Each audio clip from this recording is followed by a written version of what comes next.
لا إله إلا الله وحده لا شريك له وأشهد أن سيدنا ومولانا محمدا عبده ورسوله. اللهم علمنا ما ينفعنا وانفعنا بما علمتنا وزدنا علما وألحقنا بعبادك الصالحين آمين يا رب العالمين. আজকে আমরা আমাদের দারুল ইরশাদ ওয়া দাওয়া ইসলামিয়ার একটি ধারাবাহিক আয়োজন ইলমি মুহাদারা, গুরুত্বপূর্ণ বিষয়, একটু দীর্ঘ সময় নিয়ে বিস্তারিত আলাপ আলোচনা করা, এমন একটা ইলমি মুহাদারা আমরা শুরু করতে যাচ্ছি এবং ইতিমধ্যেই ঘোষণা দেওয়া হয়েছে, তোমরা সকলেই জানো যে ওরস পালন এর পরিচয়, মর্ম, সূচনা এবং শরীর বিশ্লেষণ। শরীয়ত ওরস পালনের ব্যাপারে কি নির্দেশনা দেয়, জায়েজ না জায়েজ, ভালো মন্দ, এবং এর মর্ম কি, এর পরিচয় কি, কবে এই ওরসের সূচনা হয়, এই বিষয়গুলো নিয়ে আমরা বিস্তারিত আলাপ আলোচনা করব এবং এর মধ্য দিয়ে আমরা বোঝার চেষ্টা করব ব্যাপকভাবে বিভিন্ন জায়গায় যে ওরসের প্রচলন রয়েছে,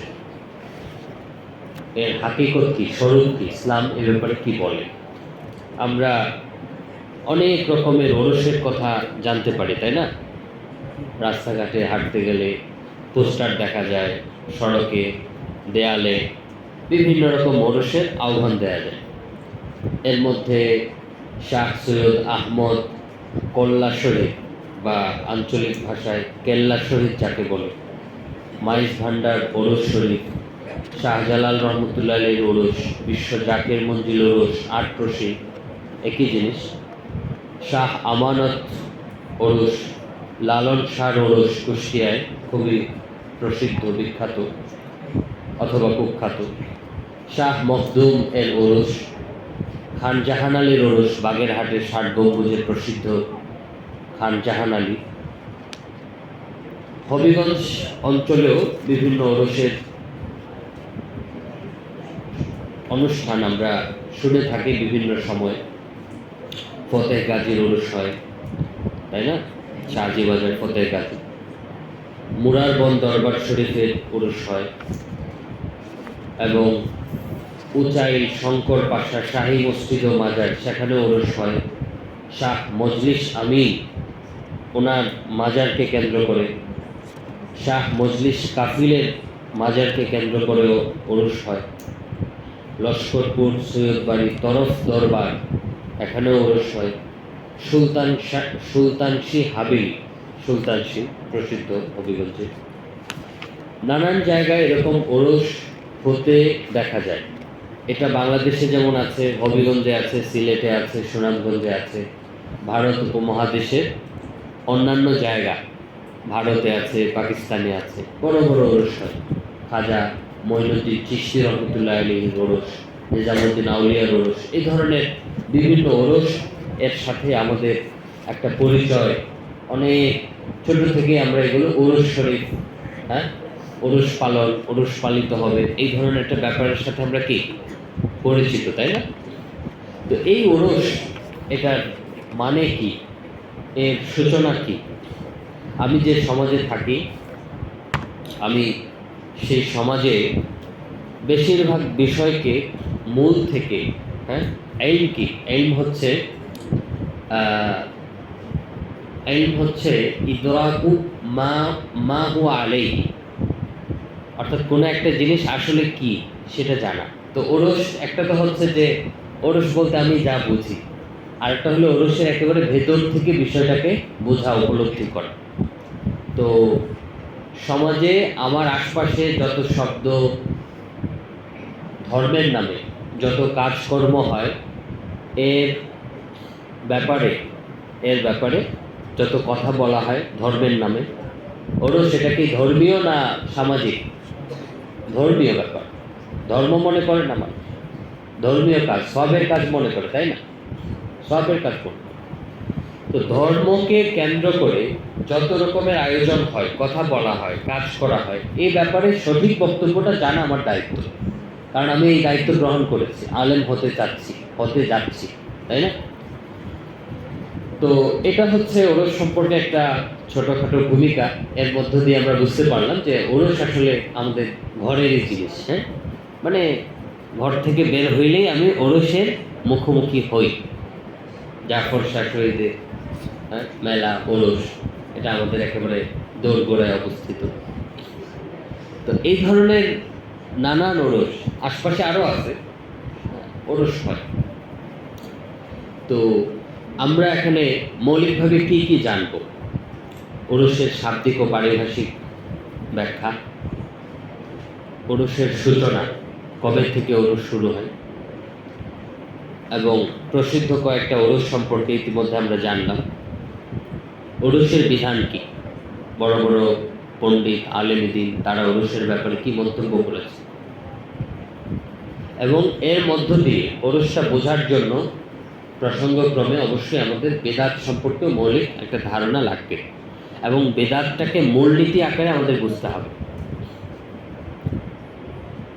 ওরস এটা যদি নিষিদ্ধ হয় তাহলে নিষিদ্ধ হওয়ার দলিল কি, ওরসের ব্যাপারে আমাদের বক্তব্য, এবং যারা ওরসের পক্ষে তাদের বক্তব্য কি, তারা আসলে ওরসের ব্যাপারে কি বলতে চায়, তাদের দলিল প্রমাণ কি, তাদের দলিল প্রমাণ আছে না তারা এমনি বলে। এবং সর্বশেষ হচ্ছে ওরসের ব্যাপারে আমাদের সতর্কতা, বা সামগ্রিক এই আলোচনার পরিশেষে আমরা একটা দিক নির্দেশনামূলক আলোচনাও করব। তো প্রথমে আসা যাক ওরস এর শাব্দিক বিশ্লেষণ আমরা শুরু করব। তো ওরস বা ওরস, এটাকে বাংলায় এক একজন এক একভাবে উচ্চারণ করে। তালব্য সদিও লেখা হয় ওরস, আবার দন্ত সদিও লেখা হয় উরুস। উর্স, ওরস, উরুস নানানভাবে উচ্চারণ করা হয়। এই শব্দটা আসছে কোত্থেকে? আরবি থেকে, উরসুন থেকে। আরবি উরসুন বা উরুসুন থেকে, আরবি উরসুন বা উরুসুন থেকে এই ওরস, উরুস এই শব্দটা আসছে। তো যেহেতু এই শব্দটা আরবি, সেজন্য আরবিতে উরসুন মানে কি সেটা আমাদের খুঁজে দেখতে হবে।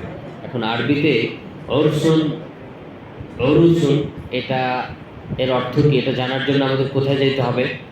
আরবি অভিধান, তাই না? যেহেতু শব্দটা আরবি, সেজন্য আমাদের আরবি অভিধানে যেতে হবে। আমরা আরবি অভিধানে যদি যাই, যেমন প্রসিদ্ধ একটা আরবি অভিধান হচ্ছে আল কামুসুল মুহিত। আল কামুসুল, এটার লেখক হচ্ছেন মজদুদ্দিন ফয়রুজাবাদী। মজদুদ্দিন ফয়রুজাবাদী।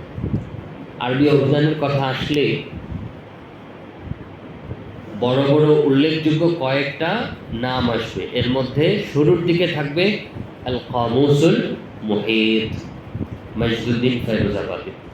যেহেতু আমরা সেই জন্য এই আলোচনার পাশাপাশি আমরা প্রসঙ্গক্রমে আমাদের জন্য মুফিদ, উপকারী এমন বিষয়েও আমরা মাঝে মাঝে চলে যাব, তাই না? তো মজদুদ্দিন ফয়রুজাবাদী আল মুহিত, আল কামুসুল মুহিত কিতাবে লিখেছেন উরসুন ওয়া উরুসুন দুইভাবে উচ্চারণ করা যায়। এর দুইটা অর্থ। একটা অর্থ হলো তাআমুল ওয়ালিমা, ওলিমার খাবার। এই মাঝখানে তোমরা গ্যাপটা পূরণ করে তামিম, তার পাশে তারা আসো। তামিম, এদিকে আসো, সামনে আসো। আসা যাওয়ার ব্যাপার নেই, সামনের জায়গাটা পূরণ করো, তাইলেই হবে।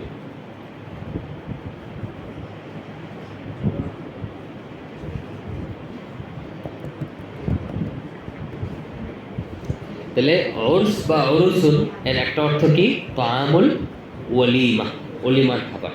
আর একটা অর্থ হলো আন-নিকাহ, বিয়ে। উরসুনের কয় অর্থ? দুই অর্থ। একটা হচ্ছে ওলিমার খাবার, আর একটা হলো বিয়ে। লিসানুল আরব আমাদের লাইব্রেরিতে মানে সৌভাগ্যক্রমে এই কিতাবটা আছে, লিসানুল আরব, বেশ 8-9 খণ্ডের একটা কিতাব। এটাও আরবি অভিধান। আমরা সাধারণত অভ্যস্ত হচ্ছে এক খণ্ডের অভিধান দেখে, তাই না? আল মুজমুল ওয়াফি এক খণ্ডে, আল মুজমুল ওয়াসিত এক খণ্ডে, আল মুনজির এক খণ্ডে। কিন্তু আরবি অভিধান বলতে শুধু এগুলো না, বরং বড় বড় অভিধান আছে। এর মধ্যে একটা অভিধান তো বললাম, আরেকটা কি লিসানুল আরব। তো লিসানুল আরব লিখেছেন কে? মুহাম্মদ ইবনে মুকাররম আবুল ফদল ইবনে মানজুর, সংক্ষেপে বলে ওনাকে ইবনে মানজুর। কি বলে? ইবনে মানজুর। উনি একই কথা বলেছেন। তিনি বলেছেন যে উরস ইয়ানি তাআমাল ওয়ালিমা ওয়া হুয়া আল্লাযী ইউ'মালু 'ইনদাল উরসি ইউসাম্মা উরসান বিসমি সাবাবিহি। উরস হলো খাবার, এটা হচ্ছে সেই খাবার যেটা বিয়ের অনুষ্ঠানের সময় তৈরি করা হয়। আজহারি, তিনি অনেক বড় একজন ভাষাবিদ, তিনি বলেছেন আল উরসু ইসমুন মিন ই'রাসির রাজুলি বিআহলিহি ইযা বানা আলাইহা ওয়া দাখালা বিহা ثم تسمى الوليمة عرسا وعرس الرجل امرأته। আজহারি, আবু উবাইদ ইবনে মনজুর, মজদুদ্দিন ফৈরুজাবাদী, এদের সবার বক্তব্য কাছাকাছি। মূল কথা হলো উরসের দুই অর্থ। একটা অর্থ হলো তাআমুল ওয়ালিমা, আর একটা অর্থ হলো আন নিকাহ, বিয়ে, বিবাহ। তো এখান থেকে আমাদের একটা বিষয় জানা হলো যে উরসের শাব্দিক অর্থ কি, উরসের শাব্দিক অর্থ। দ্বিতীয়, যে আমরা যখন ওরস শব্দটা বলি তখন তো খাবারের উদ্দেশ্য করি না। হ্যাঁ, খাবার খাইতেছি, এটা কি ওরস? অথবা বিয়ে হইতেছে, এটা ওরস হবে না। তো ওরসের একটা প্রচলিত অর্থ আছে, একটা হচ্ছে শাব্দিক অর্থ, আর একটা কি প্রচলিত। প্রচলিত অর্থে ওরস কাকে বলে? আমার সামনে একটা কিতাব আছে, যা আল হক। যা আল হক। সমাজে আমাদের বিরুদ্ধে যারা বলে, আহলুস সুন্নাহ ওয়াল জামাতের আকীদার বিরুদ্ধে যারা অবস্থান গ্রহণ করে, যাদেরকে আমরা কখনো বেরলভী বলি, কখনো রেজাখানি বলি, কখনো বেদাতি বলি, যদিও তারা নিজেদেরকে সুন্নি বলে, কিন্তু তাদের আসল পরিচয় হচ্ছে যে তারা আবাদুন নাসি আনিস সুন্নাহ, সুন্নাহ থেকে অনেক দূরে বসবাস করে। বেদাতের মধ্যে তারা হাবুডুবু খায়। তো তারা যে সকল কিতাব লিখেছে এবং খুব বেশি পড়ে, চর্চা করে, এর মধ্যে এটা একটা কিতাব, যা আল হক। এটা আমাদের কারো লেখা না, এটা হচ্ছে বেরলভী রেজভিদের লেখা। এটা লিখেছেন হযরত আল্লামা মুফতি আহমদ ইয়ার খান সাহেব নাঈমি আশরাফি, ফাদিল জামিআ নাঈমিয়া মুরাদাবাদ। সংক্ষেপে ওনাকে বলে মুফতি আহমদ ইয়ার খান। মুফতি আহমদ ইয়ার খান। কিতাবের নাম যা আল হক। এই কিতাবে যা আল হক মানে সত্য এসেছে। আসলে এই কিতাবে তিনি এমন কাণ্ড ঘটেছেন যে সত্য এসেছে না যা আল বাতিল। আমি পরে দেখলাম এটার নাম যা আল হক না হয়ে যা আল বাতিল হওয়া উচিত। আচ্ছা, যাই হোক, এটা এইভাবে বলা তোমরা বলবা না, আমি এমনি বললাম, কারণ এই বিষয় এইভাবে বলা উচিত না। হ্যাঁ, আমি পরিবেশটা একটু স্বাভাবিক করার জন্য বললাম। তো এই কিতাবে 307 নম্বর পৃষ্ঠা থেকে 315 নম্বর পৃষ্ঠা, 307 থেকে 315, এই পৃষ্ঠাগুলোতে তিনি ওরসের পক্ষে বিভিন্ন কথাবার্তা লিখেছেন, দলিল প্রমাণ পেশ করেছেন, এবং স্বাভাবিকভাবেই এর শুরুতে ওরসের অর্থ কি বোঝাচ্ছেন, ওরস বলতে কি বোঝাচ্ছেন সেটাও তিনি বর্ণনা করেছেন। তো এই কিতাবের মধ্যে তিনি লিখেছেন যে বুজুর্গদের মৃত্যুর দিনকে ওরস বলা হয়। ওরসের একটা অর্থ কি?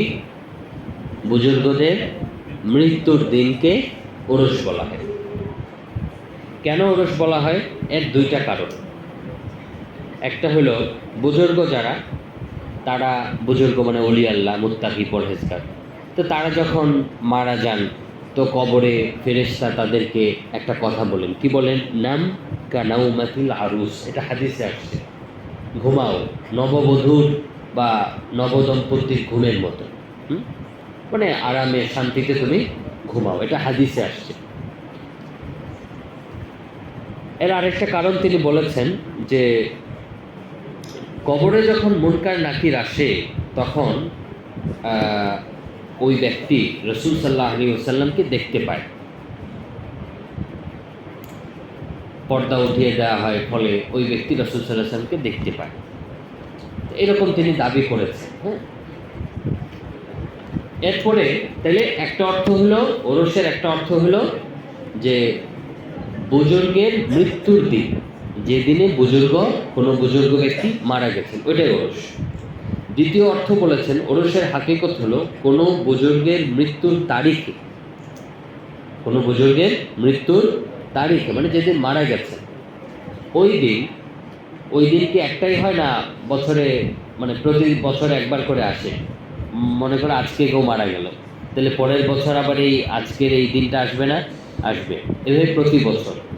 তো কোনো বুজুর্গের মৃত্যুর তারিখে কবর জিয়ারত করা, কোরআন পাঠ করা, সদকা করে এর সওয়াব ইসাল করা বা তাকে পৌঁছে দেয়া, বক্সে দেয়া। তাহলে বুজুর্গের মৃত্যুর দিনে কবর জিয়ারত করা, কোরআন পাঠ করা, কবর জিয়ারত করা, সেখানে গিয়ে কোরআন পাঠ করা এবং সদকা করা, সদকা করে সেই সদকার যে সওয়াব আছে সেটা ইসাল করে মানে তার উদ্দেশ্যে দিয়ে দেয়। তাইলে আহমদ ইয়ার খান সাহেব ওরসের কয়টা অর্থ বললেন? দুইটা অর্থ। একটা অর্থ হলো মৃত্যুর দিন, আরেকটা হলো যে মৃত্যুর তারিখে, সেটা ওই মৃত্যুর দিন হোক, পরের বছর হোক, পরের বছর হোক, মৃত্যুর তারিখে কবর জিয়ারত করা, কোরআন পাঠ করা, সদকা করা এবং সেটা ইসালে সব করা, সেটা ইসালে সব করা। ইসালে সব বুঝো তো, মানে কোরআন পড়লো, সদকা করলো, তারপরে বললো হে আল্লাহ এর সবটা অমুক ব্যক্তির জন্য, অমুক মৃত ব্যক্তির জন্য দিয়ে দাও। তো এই কথা কে বলেছেন? আহমদ ইয়ার খান জা আল হক এই কিতাবে। এই কিতাবটার মধ্যে বেদাতের আলাপ আলোচনা খুব বিন্যস্তভাবে, বেদাতের বিশ্বাস কি, তারা কি আমল করে, এই বিষয়গুলো দলিল আদিল্লার আলোকে তারা যেভাবে দলিল প্রমাণ মনে করে ওই রকমভাবে উপস্থাপন করেছে। একদিক থেকে এটা একটা ভালো কাজ, না হয় আমাদের খুব কষ্ট করে তারা কি বলে, কি দলিল দেয়, এগুলো খুঁজতে হয়।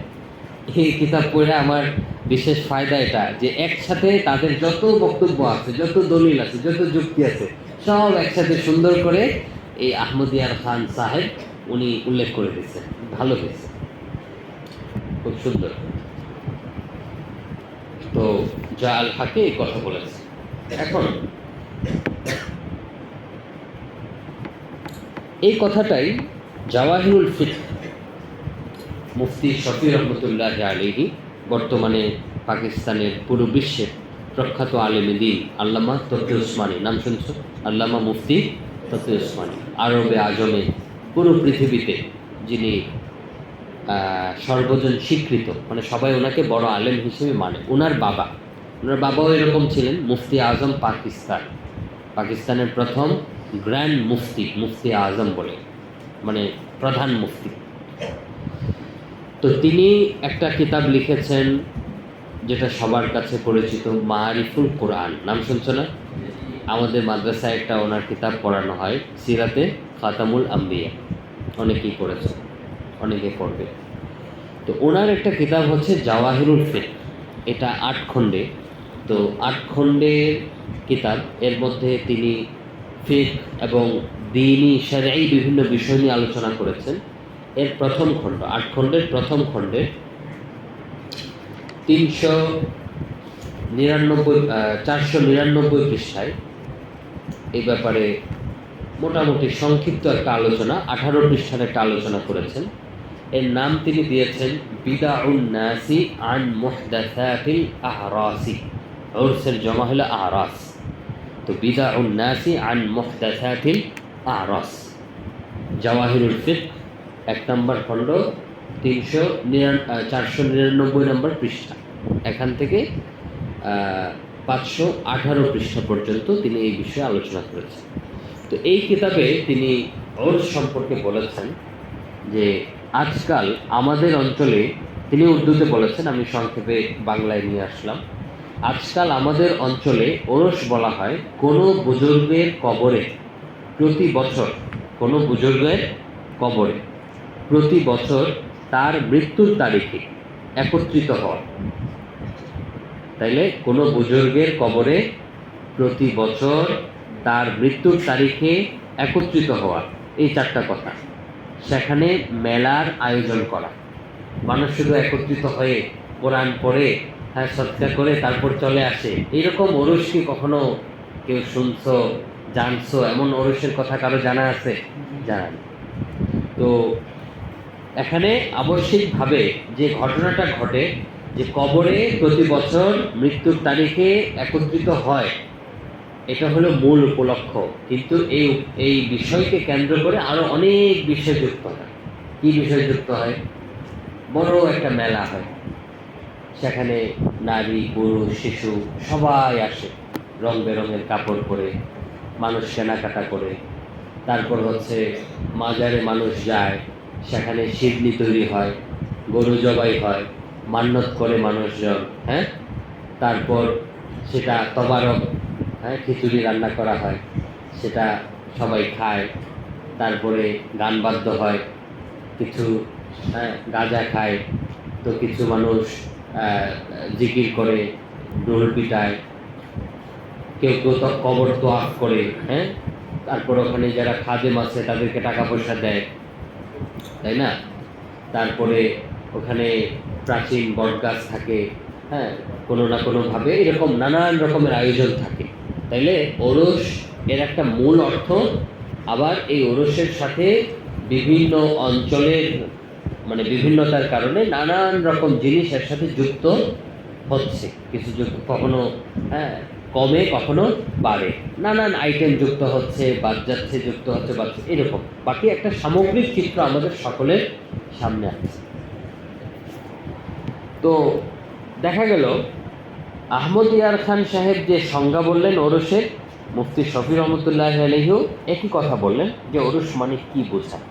তাহলে সংজ্ঞা নিয়ে কি নাই, ইখতিলাফ নাই, সবাই একমত যে ওরস মানে কি, কোনো বুজুর্গের মৃত্যুর তারিখে একত্রিত হওয়া, নির্দিষ্ট তারিখে একত্রিত হওয়া, এবং সেখানে তো কবর জিয়ারত তো করেই, হ্যাঁ, কোরআন পাঠ কেউ কেউ করে, কেউ করে না, কেউ গান শুনে, মানে এই ধরনের বিষয় আশয় হয়। এখন আমরা আবিধানিক এবং প্রচলিত অর্থ বা পারিভাষিক অর্থ জানলাম। আমাদের এখন জানতে হবে যে এই ওরসের সূচনা কবে থেকে হয়েছে। এটা খুবই গুরুত্বপূর্ণ, কারণ এটা জানতে পারলে আমরা এই ওরস বৈধ নাকি অবৈধ, এটা বেদাত না বেদাত না, না সুন্নত, এই জিনিসটা আমরা খুব সহজেই বুঝতে পারবো।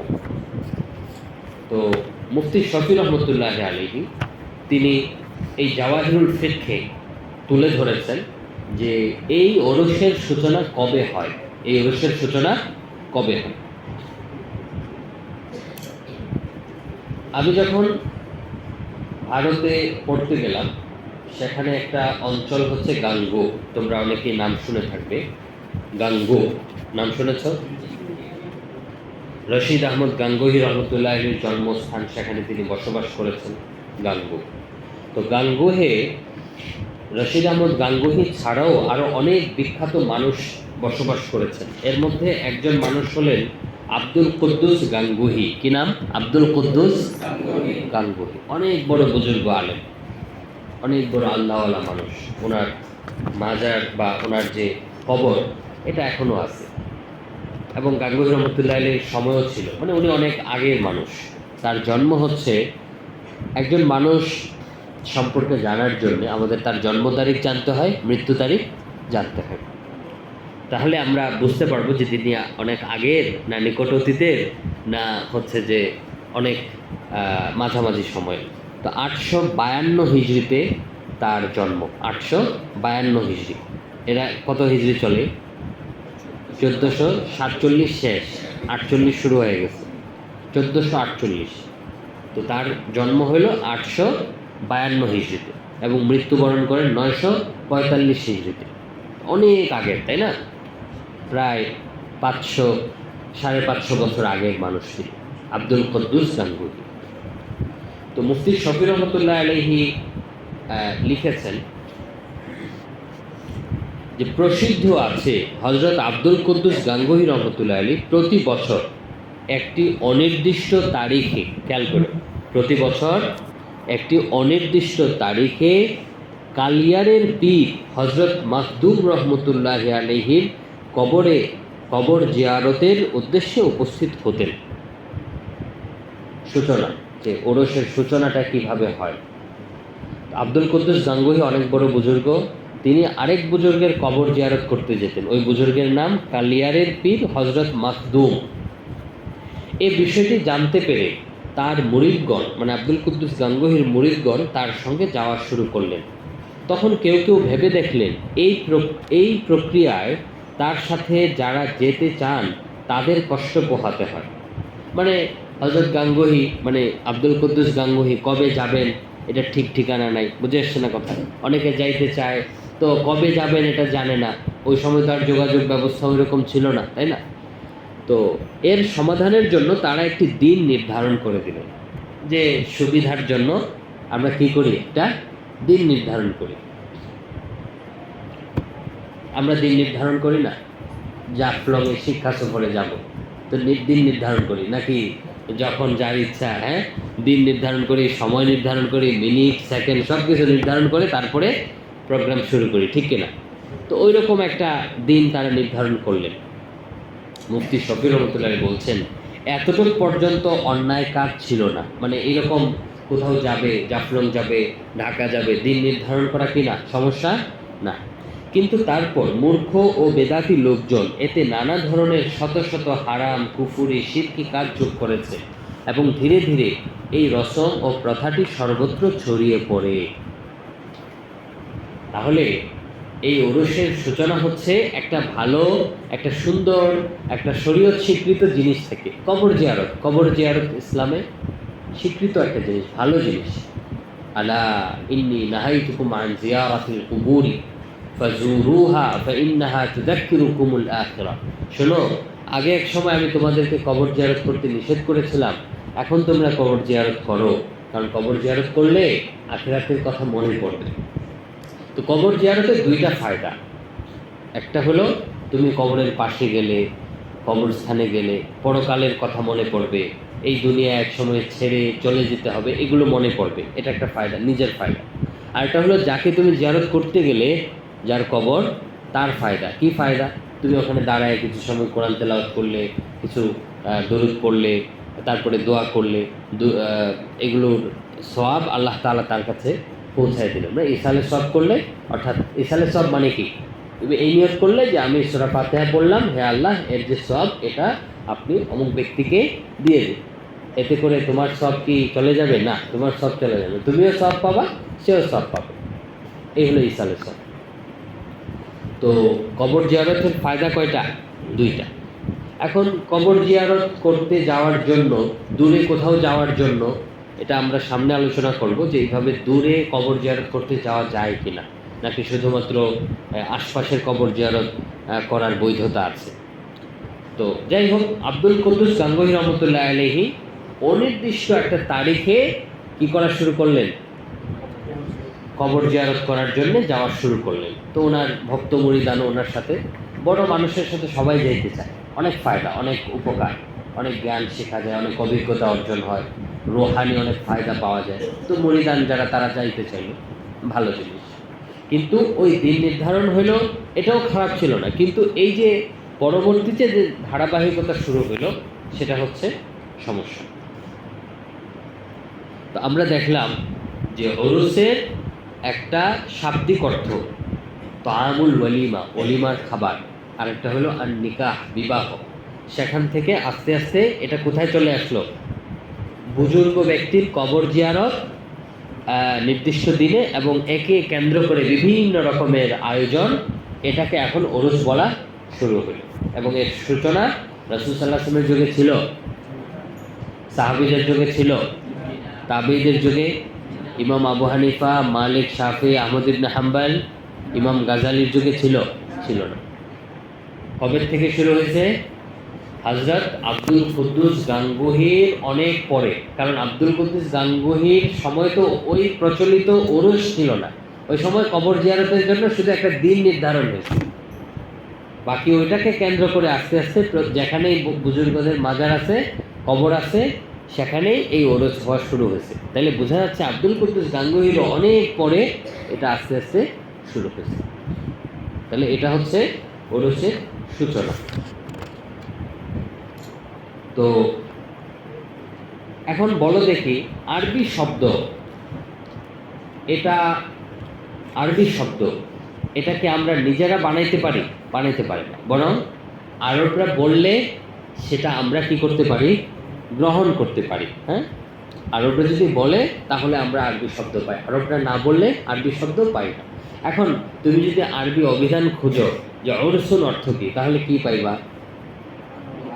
খাবার, তাআমুল ওয়ালিমা, অথবা এবং আন-নিকাহ, বিবাহ। এই যে প্রচলিত অর্থ, এই অর্থটা তুমি পাইবা না। তাহলে এটাকে ওরস বলা, কাজটা যেমন নতুন, নবীদের যুগে, সাহাবীদের যুগে, হ্যাঁ, তাবেঈদের যুগে, তাবিঈর যুগে, কারো যুগেই ছিল না, এমনিভাবে এই শব্দটাও নতুন, কাজটাও বেদাত, শব্দটাও নব আবিষ্কৃত। বোঝা গেল? তাহলে এই ছিল আমাদের 3 নাম্বার পয়েন্ট, যে ওরসের সূচনা কবে হয়। এখন এই ওরসের বিধান কি, এই বিষয়টা আমরা একটু জানব।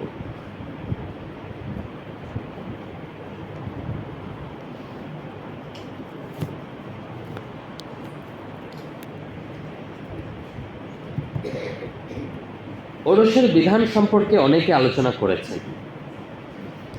হাকিমুল উম্মাত আশরাফ আলী থানভী রহমতুল্লাহ আলাইহি, তিনি খুব গুরুত্বপূর্ণ একটা কিতাব লিখেছেন, ইসলাহুর রুসুম এই নামে। কি নাম?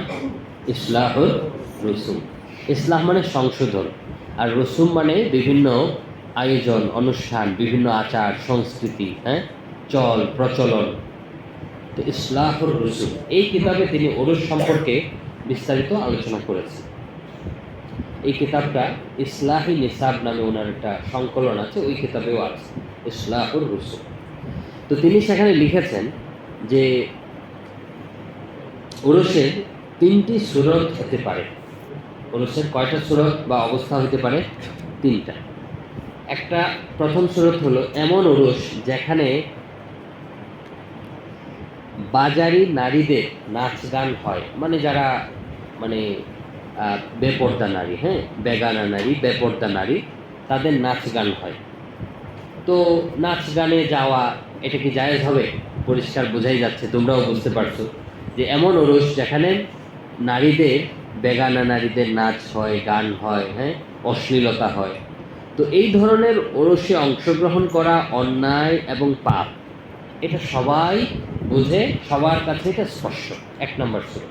2 নম্বর সূরত হলো যে বেগানা বা এই ধরনের নারীরা নাচ গান করে না, তবে সেখানে কাওয়ালি গাওয়া হয়, বাদ্যযন্ত্র বাঁশি বাজানো হয়, এতেও অংশগ্রহণ করা জায়েজ নয়, কারণ বাদ্যযন্ত্র, বাঁশি, কাওয়ালি, এই ধরনের গীত, এগুলো জায়েজ না। 3 নম্বর সূরত হলো কোনো কোনো জায়গায় এসবের কিছুই হয় না, মানে নাচ গান হয় না, বাদ্যযন্ত্র বাঁশিটা সেগুলো কিচ্ছু হয় না। যদিও আমাদের এই সময়ে এসে এরকম ওরস পাওয়া যাবে কিনা সন্দেহ। আশরাফ আলী থানভী রহমতুল্লাহ আলাইহি আরও প্রায় 100 বছর আগে তিনি বলছেন যে কোনো কোনো জায়গায়, তিনি বলছেন কোনো কোনো জায়গায়, আর আমরা আমাদের সময় এসে এই কোনো কোনো জায়গায় আর পাই না। যেখানেই ওরস হয় সেখানেই নাচ গান হয়। বুঝে আসছে? আচ্ছা, তো তিনি লিখছেন যে কোনো কোনো জায়গায় এসবের কিছুই হয় না, শুধু নির্ধারিত তারিখে মানুষ একত্রিত হয়। কোনো নির্ধারিত তারিখে মানুষ একত্রিত হয়, কোরআন পাঠ করে এবং খাবার ও শিরনি বন্টন করা হয়।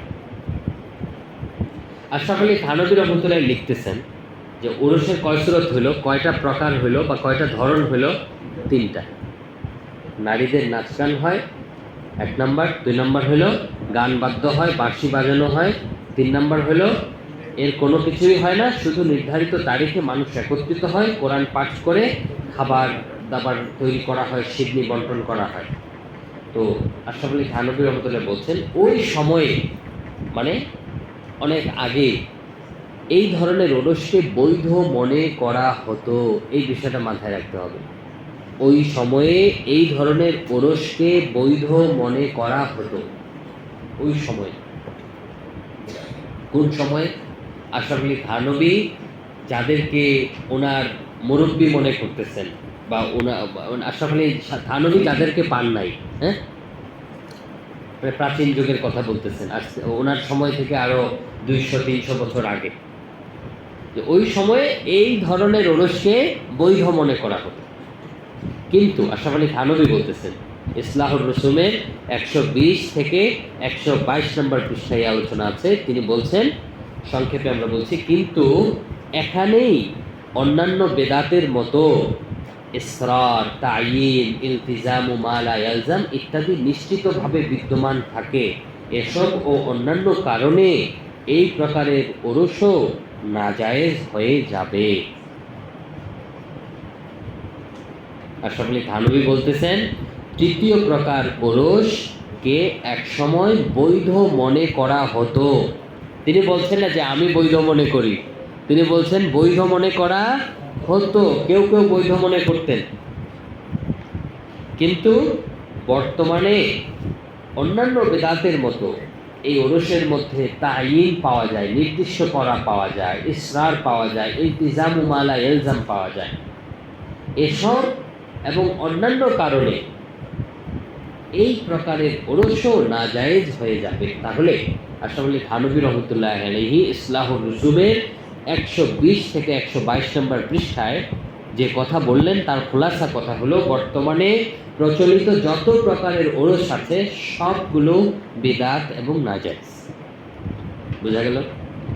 এখানে কিছু বিষয় আছে যেটা তোমাদের এখনো স্পষ্ট হয় নাই, তাইয়িন, ইসরার, ইলতিজাম, মালা ইয়ালজাম, এটার ব্যাখ্যা আমি সামনে দিব।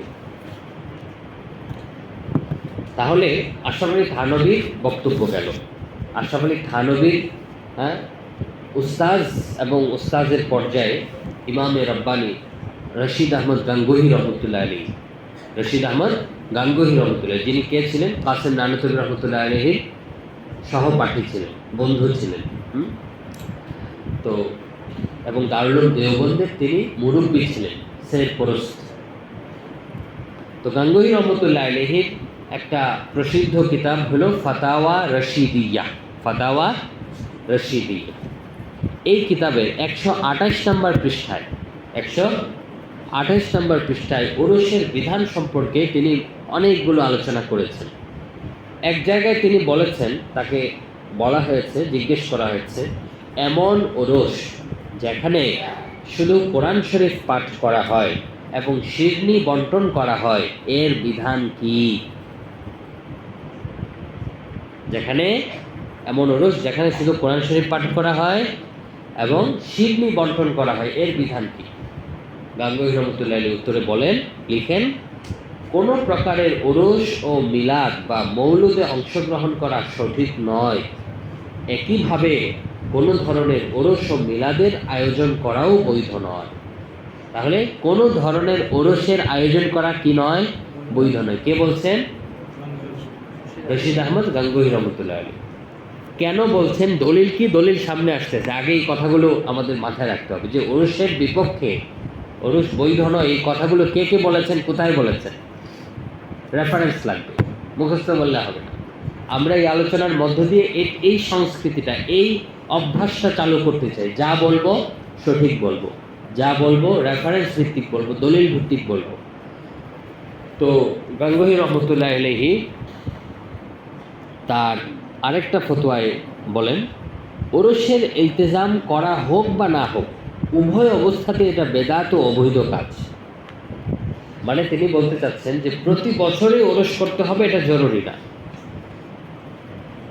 বরং ওরস করা এটা বেদাত এবং অবৈধ কাজ। কোনো দিন নির্ধারণ করে কবরে একত্রিত হওয়া গুনাহের কাজ, কোনো দিন নির্ধারণ করে কবরে একত্রিত হওয়া গুনাহের কাজ, চাই সেখানে শরীয়ত নিষিদ্ধ কাজগুলো সংগঠিত হোক বা না হোক। পরিষ্কার। দিন নির্ধারণ করলো, করে সবাই ওই দিন কবরে যাচ্ছে। হ্যাঁ, শরীয়তে যে দিনগুলোর ব্যাপারে অনুমোদন দিয়েছে, বলেছে, উৎসাহিত করেছে, যেমন শুক্রবার মা বাবার কবর জিয়ারতের কথা হাদিসে আসছে, এটা একটা মুস্তাহাব আমল। শুক্রবারে মা বাবা আত্মীয় স্বজনের কবর জিয়ারত করা মুস্তাহাব, এটা হাদিস দ্বারা প্রমাণিত। অতএব এটা বেদাতের মধ্যে পড়বে না। কিন্তু এর বাইরে এমনিতেই দিন নির্ধারণ করা, এটা গাঙ্গুহি রহমতুল্লাহ আলাইহি বলছেন এটা বেদাত। মুফতি শফি রহমতুল্লাহ আলাইহি এই জাওয়াহিরুল ফিকহে বিদাউন নাস আন মুহদাসাতি আল আরাস এই পুস্তিকায় লিখেছেন, ওরসের ক্ষেত্রে দুটি বিষয় রয়েছে। এক, অন্যান্য শরীয়ত নিষিদ্ধ কাজগুলো বাদ দিয়ে শুধু ওরসের বিধান, যে নাচ গান, এটা তো আর মূল ওরসের অংশ না। তো মূল ওরসের বিধানটা কি? দুই, প্রচলিত বিদাত ও শরীয়ত নিষিদ্ধ কাজগুলো থাকা অবস্থায় ওরসের বিধান। একটা হলো শুধু ওরসের বিধান, আর একটা হলো আরো অন্যান্য নিষিদ্ধ বিষয় সহ যে ওরস, ওই ওরসের বিধান। প্রথম বিষয়টির বর্ণনা হলো, তিনি লিখছেন যে ঘটনাক্রমে কোনো বুজুর্গ ব্যক্তির মাজারে তারিখ নির্দিষ্ট না করে বিশেষ গুরুত্ব প্রদান করা ছাড়া প্রতি বছর উপস্থিত হয় এক ব্যক্তি, সে কোনো তারিখ নির্দিষ্ট করে না, বিশেষ গুরুত্বও দেয় না, যে এটা না হইলেই নয়, হ্যাঁ এই বছর চলে গেল, অমুকের মাজারে গেলাম না, তাহলে এই বছরটাই গোল্লায় গেল, হ্যাঁ এরকম না। যদি এরকম মনে করে তাহলে সেটা কী হয়ে যাবে, সমস্যায় সামনে আসতেছে।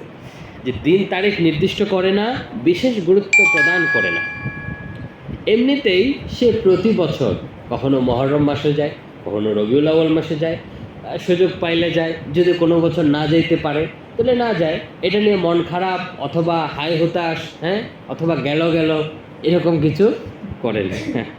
তাহলে এতে অসুবিধা নেই, এতে অসুবিধা নেই, এটা মুস্তাহাব। তবে শর্ত হলো সেখানে বর্তমানে প্রচলিত শরীয়ত বিরোধী কার্যকলাপ না থাকতে হবে। মানে এমন জায়গা যেখানে শরীয়ত বিরোধী কার্যকলাপ আছে, নারী পুরুষের অবাধ মেলামেশা আছে, নাচ গান হয়, এমন বুজুর্গের মাজারে আমি যাইতে পারবো কিনা? না, পারবো না। কারণ কবর জিয়ারত করার বিধান কি? মুস্তাহাব। এখন মুস্তাহাব আমল করতে গেলে গান শুনতে হয়, তাহলে ওটা আর কি থাকবে? মুস্তাহাব থাকবে? থাকবে। মুফতি শফি রহমতুল্লাহ বলছেন যে কিন্তু কোনো নির্দিষ্ট তারিখকে জরুরি মনে করা, নির্দিষ্ট তারিখকে জরুরি মনে করা, যে কথার কথা অমুক মাসের 20 তারিখ আসছে, এখন দুনিয়ার সব কাজ বাদ, আমার ওই জায়গায় যাইতেই হবে, কিংবা এমন কাজ করা যাতে অন্যদের কাছে এটা জরুরি মনে হয়, এমন হাব ভাব নেয়া যে এটা খুব জরুরি একটা ব্যাপার, এবং যারা এতে অংশ নিচ্ছে না তাদের প্রতি আপত্তির অবস্থা তৈরি হয়, যে হ্যাঁ বুজুর্গের ওরস হবে, তোমরা যাচ্ছ না, কি কথা, বুজুর্গের প্রতি মহব্বত নাই, হ্যাঁ অমুককে ভক্তি করো না, উলিয়াদেরকে শ্রদ্ধা করো না। এই যে একটা পরিবেশ তৈরি করা, যে অন্যদের প্রতি আপত্তির অবস্থা তৈরি হয়, তাহলে এই কাজটি হবে বেদাতে সাইয়া বা নিকৃষ্ট বেদাত, ইসলামের মূল শিক্ষা যার কোনো নামগন্ধ নেই।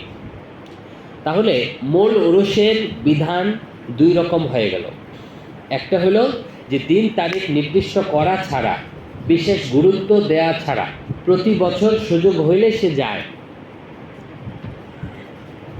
আরেকটা সুরত হইল যে না, দিন তারিখ নির্দিষ্ট করে বিশেষ গুরুত্ব দেয়, এমনভাবে করে যে এটাকে জরুরি মনে হয়, অথবা কেউ যদি ওই তারিখে ওই বুজুর্গের মাজারে না যায় তাহলে তাকে মনে করে যে সে উলিয়া বিরোধী, তাই না? আমরা এগুলো করি না, এই জন্যই তো আমাদেরকে মানুষ কী মনে করে, হ্যাঁ উলিয়া বিরোধী মনে করে। তো এই যে মনে করাটা, এটা সমস্যাজনক। দ্বিতীয় সুরত কি ছিল? যে ওরস হবে, আবার ওরসের মধ্যে বিভিন্ন বেদাত, হ্যাঁ, নাজায়েজ এই ধরনের বিভিন্ন কাজকর্মও থাকে। তো প্রথম সূরতটাই যদি সমস্যাযুক্ত হয়, তাহলে দ্বিতীয় সূরত তো আরও অনেক বেশি সমস্যাযুক্ত হবে, তাই না? এটা বলার অপেক্ষা রাখে না। আমাদের আমরা সময় কতক্ষণ পাবো? 9টা পর্যন্ত, 9:15 নামাজ। এখন আমরা দেখব যে এই যে ওরস, এটা নিষিদ্ধ কেন, এটা আমাদের খুব ভালো করে বুঝতে হবে। যে প্রচলিত ওরস বেদাত ও নাজায়েজ হওয়ার দলিল কি? একটা স্পষ্ট হাদিস আছে, ওই হাদিস এবং ওই হাদিস থেকে শোনো,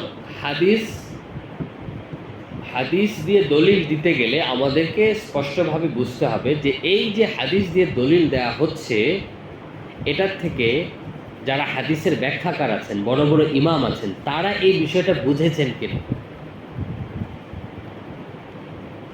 যেমন কেউ বলল যে ওরস এটা বৈধ, জায়েজ, দলিল আর দিন ওয়ান নসিহা, অথবা বললো আখলিস দিন একা ইয়াকফিকাল আমালুল কালিম। এই হাদিসই তো, হাদিস না এটা? কিন্তু ওরসের সাথে এই হাদিসের সম্পর্ক কি? সম্পর্ক দেখাইতে হবে যে আমি বলেছি ওরস এটা বৈধ, এটার পক্ষে দলিল দিতে হবে, হাদিস দিতে হবে। তো আমরা দেখলাম যে আমাদের বড় আলেম যারা, আশরাফ আলী থানভী, গাঙ্গুহি, মুফতি শফি দেওবন্দি, ওনারা বলেছেন ওরস বৈধ না। ওরসের প্রচলিত যত সূরত আছে বর্তমানে, এগুলো কিনা বৈধ না। দলিল তো হাদিসও আমরা বলবো, পাশাপাশি এই হাদিস থেকে আমরা যেটা বোঝাইতে চাইতেছি সেটা অন্যান্য ইমামরা বুঝেছেন কিনা সেটা প্রমাণ করতে হবে। তাহলে শুধুমাত্র হাদিস দেয়া যথেষ্ট না, বরং এই হাদিস থেকে এই বিষয়টা বোঝা যায় এটা প্রমাণ করতে হবে। এটা প্রমাণ হবে কিভাবে? বিভিন্ন হাদিসের কিতাব, হাদিসের ব্যাখ্যা গ্রন্থ যেগুলো আছে, ফাতুল বারি আছে, হ্যাঁ, মেরকাত আছে, ফয়জুল বারি আছে, এই ধরনের হাদিসের বিখ্যাত বিভিন্ন প্রসিদ্ধ ব্যাখ্যা গ্রন্থ আছে, শুরুহে হাদিস আছে। ওই শুরুহে হাদিস থেকে দেখাইতে হবে যে এই হাদিসের সরা, এটা সরার সাথে মিলাইতে হবে। কারণ সরাসরি হাদিস দিয়ে দলিল দেয়া এটা সাধারণ মানুষের কাজ না, এটা ইমাম আবু হানিফা, ইমাম শাফি, মালিক, ওনাদের মতো মুজতাহিদ যারা, তাদের কাজ, অথবা তাদের পর্যায়ে যারা, তাদের কাজ। তাহলে এটা একটা উসুলি কথা, এবং এই বিষয়টা আমাদের অন্যান্য জায়গায় কাজে লাগবে। এটা এই জন্য বলছি যে সমাজে যত বেদাত আছে, প্রত্যেকটা বেদাতের পক্ষে আয়াত হাদিস পেশ করা হয় না? হয় না? হয়। তাহলে আয়াত আর হাদিস পেশ করলেই হবে না। আয়াত থেকে এটা যে বোঝা যাচ্ছে, এটা তাফসীরের বিভিন্ন কিতাব থেকে প্রমাণ করতে হবে যে এই আয়াত থেকে এটা বোঝা যায়। দলিল ইবনে কাসির বলেছেন, দলিল কুরতুবী বলেছেন, দলিল ইবনে জারির তাবারি বলেছেন, দলিল তাফসীরে মাজাহিরিতে আছে, দলিল আলুসি বলেছেন, দলিল আবু বকর আল জাসসাস বলেছেন, দলিল ফখরুদ্দিন রাজি বলেছেন। এইভাবে দলিল পেশ করতে হবে। আয়াত দেওয়ার পরে ওই তাফসীর থেকে দেখাইতে হবে যেটা বুঝছি, যেটা বলতে চাচ্ছি, এটা এই তাফসীরের কিতাবে আছে। নাইলে আমি যে আয়াতটা বুঝলাম এটা সঠিক হইলো, বুঝটা সঠিক, এটার দলিল কি? এই জিনিসটা আয়াতের ক্ষেত্রে আছে, হাদিসের ক্ষেত্রে আছে। তো হাদিসটা কি? এই হাদিসটা সুনানে আবু দাউদ আর মুসনাদে আহমদ, নাম শুনছি, সুনানে আবু দাউদ আর মুসনাদে আহমদ, এই দুই কিতাবে আছে, আরও অনেক কিতাবে আছে। عن أبي هريرة رضي الله عنه قال قال رسول الله صلى الله عليه وسلم لا تجعلوا بيوتكم قبورا ولا تجعلوا قبري عيدا وصلوا علي فإن صلاتكم تبلغني حيث كنتم। আবু হুরায়রা রাদিয়াল্লাহু আনহু বলেন, নবীজি বলেছেন, লা তাজআলু বুয়ুতাকুম কুবুরা, তোমরা তোমাদের ঘরগুলোকে কবর বানায় না। তোমরা তোমাদের ঘরগুলোকে কবর বানায় না, মানে কবরের মতো বিরান বানায় না। ওখানে জিকির করো, তেলাওয়াত করো, নামাজ পড়ো। হ্যাঁ, কবরে কি সবসময় মানুষ এগুলো করে? কবরে তো এমনি নামাজ পড়া যায় না। বাকি কবর জিয়ারতের সময় কোরআন তেলাওয়াত করা যায়, কিন্তু মানে ধারাবাহিকভাবে যে ইবাদত বন্দেগী, এটা কি কবরে করা হয়? করা হয়। কিন্তু নবীজি বলছেন তোমাদের ঘরগুলোকে কবর বানায় না, মানে কি? ঘরগুলোকে আবাদ রাখো, কোরআন পড়ো, ইবাদত করো, জিকির আজকার করো। বোঝা গেল? ওয়ালা তাজআলু কবরি ঈদা, এবং আমার কবরকে ঈদ বানায় না। ঈদের মধ্যে মানুষ কি করে? সাজসজ্জা করে, একত্রিত হয়, সমবেত হয়, হই হুল্লোড় করে, হ্যাঁ, খেলাধুলা করে, তামাশা করে। তো নবীজি, এটা হলো আমাদের মহল্লা ইস্তেশহাদ, মানে এইটা দ্বারা আমরা দলিল দিব। ওয়ালা তাজআলু কবরি ঈদা, আমার কবরকে তোমরা ঈদ বানায় না, উৎসব বানায় না। আমার কবরকে উৎসব বানায়। ওরস যে হয়, এটা উৎসব না? গ্রামের মানুষজন অপেক্ষায় থাকে, টাকা জমায়, ব্যাংক ভাঙে, কি জন্য? কিনবে, কেনাকাটা করবে, পুতুল কিনবে, খেলনা কিনবে, মজার মজার খাবার কিনবে। হ্যাঁ, এগুলো কখন করে? ঈদের দিন করে না? ঈদের দিন করে, মেলার দিনও করে, বরং মেলার দিন আরো বেশি করে, ঠিক কিনা? ওলা যে আলু কাবরি আইরা, কোনো কবরকে কেন্দ্র করে এইরকম কাজ করা যাবে না। দলে দলে একসাথে হয়ে, হ্যাঁ, সাজসজ্জা করে সমবেত হওয়া, এই কাজগুলো করা যাবে। এরপর বলছেন ওয়াসাল্লু আলাইহি, আমার উপর দুরূদ পড়ো, কারণ তোমাদের সালাত দুরূদ তোমরা যেখানেই থাকো আমার কাছে পৌঁছায়। এই হাদিস, আচ্ছা, হাদিসের ব্যাপারে আরেকটা কথা, হাদিস দিয়ে দলিল দিলে সেই হাদিসটা গ্রহণযোগ্য হইতে হবে, সহি অথবা হাসান হইতে হবে, সহি অথবা হাসান হইতে হবে। হাদিস দিলাম, ওই হাদিসটা নবীজি বলেছেন এটাই প্রমাণিত না, জাল হাদিস, তাহলে এই হাদিস বলা না বলা সমান হয়ে গেল না? সমান হয়। তাহলে হাদিস দিলে এমন হাদিস দিয়ে দলিল দিতে হবে যে হাদিসটা সহি, কমপক্ষে হাসান। সহি এবং হাসান হাদিস গ্রহণযোগ্য, মানে মাকবুল, গ্রহণযোগ্য হইতে হবে। তো এর সনদ কি বলেছেন? ইবনু আব্দুল হাদি। আবার হাদিস বইলা নিজে নিজে বললে হবে না যে হাদিসটা বললাম এটা ভালো হাদিস, হ্যাঁ, এটা সহি হাদিস। তুমি বললে হবে না, এটা পূর্ববর্তী বড় ইমামের বক্তব্য দিয়ে বলতে হবে যে অমুক ইমাম বলেছে। ইবনু আব্দুল হাদি অনেক বড় মুহাদ্দিস ছিলেন, তিনি বলেন আস-সারিমুল মানকি, তার একটা কিতাব, ওই কিতাবে বলেছেন যে হাসানুন, মানে এই হাদিসটা হাসান। ওয়াহাসান হাদাল ইসনাদ গায়রু ওয়াহিদিন মিনাল মুহাদ্দিসিন, শুধু কি ইবনু আব্দুল হাদি তিনি হাসান বলেছেন তা না, বরং ইবনে তাইমিয়া, ইবনুল কাইয়িম, শুআইব আল-আরনাউত, শুআইব আল-আরনাউত অনেক বড় মুহাদ্দিস, কয়েকদিন আগে মারা গেছেন, কয়েক বছর আগে। তো তারাও এই হাদিসটাকে বলেছেন এটা গ্রহণযোগ্য হাদিস। তাহলে এই হাদিস দিয়ে দলিল দেওয়া যায় না? যায় না? যায়। এই হাদিসে কি বলা হয়েছে? নবীজি বলছেন আমার কবরকে তোমরা ঈদ বানায় না। আচ্ছা, এই ধরনের হাদিস আরও আছে। আলী রাদিয়াল্লাহু আনহু থেকে বর্ণিত, নবীজি বলেন লা তাজআলু কবরি ঈদা ওয়া সাল্লু আলাইয়া, একই কথা, যে তোমরা আমার কবরকে ঈদ বানায় না। ইমাম নববী বলেছেন খুলাসা নামক কিতাবে, ইসনাদুহু সহিহুন, এই হাদিসের সনদ কি? সহিহ। ইমাম সাখাফি বলেছেন এই হাদিস হাসান। এই হাদিসটা ইমাম বাজ্জার রাহমাতুল্লাহ আলাইহি তিনিও উল্লেখ করেছেন। যাই হোক, তাহলে আমরা এখানে দুইটা হাদিস পাইলাম, একটা আবু হুরায়রা রাদিয়াল্লাহু তাআলা আনহুর হাদিস, একটা আলী রাদিয়াল্লাহু তাআলা আনহুর হাদিস। দুইও হাদিসে বলা হয়েছে লা তাজআলু কবরি ঈদা, লা তাজআলু কবরি ঈদা। এখন এই ঈদ বানানোর মানে কি? এটা আমরা বলেছি নিজে নিজে বললে হবে না, এটা বলতে হবে কাদের বক্তব্য? যারা হাদিসের স্বীকৃত ব্যাখ্যাকার, তাদের উদ্ধৃতিতে, তাদের কিতাব থেকে বলতে হবে। হাদিসের একজন ব্যাখ্যাকার হলেন মুহাম্মদ তাহের আল, ওনার মানে পাটনি বলে আর কি, আর আরবিতে বলে ফাতনি। তো মাজমাউল বিহার একটা কিতাব আছে ওনার, ওই কিতাবে তিনি হাদিসের ব্যাখ্যা করেছেন। তিনি বলেন লা তাজআলু কবরি ঈদা, আই লা তাজআলু জিয়ারাত কবরি ঈদা, অর্থাৎ আমার কবরের জিয়ারতকে তোমরা ঈদ বানায় না। ও কবরি মাজহারা ঈদিন, অথবা আমার কবরকে ঈদের প্রকাশস্থল বানায় না, ঈদের প্রকাশস্থল। আই লা তাজতামিউ লিজিয়ারাতি কাজতিমাইকুম লিল ঈদ, অর্থাৎ তোমরা আমার কবর জিয়ারতের জন্য একত্রিত হও না যেভাবে তোমরা ঈদের জন্য একত্রিত হও। ঈদের জন্য একত্রিত হয় মানুষ কি জন্য আগে বলেছি, ফাইন্নাহু ইয়াউমু লাহবিন ওয়া সুরুরিন, ঈদের দিন হচ্ছে খেলাধুলা এবং আনন্দের দিন। আর কবরে গিয়ে কি আনন্দ করা যায়?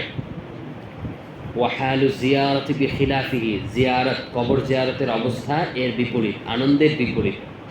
এটা চিন্তা করতে হয়, ভাবতে হয়, এই কবরে আমাকে একসময় যাইতে হবে, পরকাল নিয়ে ভাবার সময়। ওয়াকানা দাবু আহলিল কিতাবি, ওয়াকানা দাবা আহলিল কিতাবি, এই যে কবরকে কেন্দ্র করে ঈদ ঈদ একটা ভাব নিয়ে আসা, এটা হচ্ছে আহলে কিতাবীদের অভ্যাস।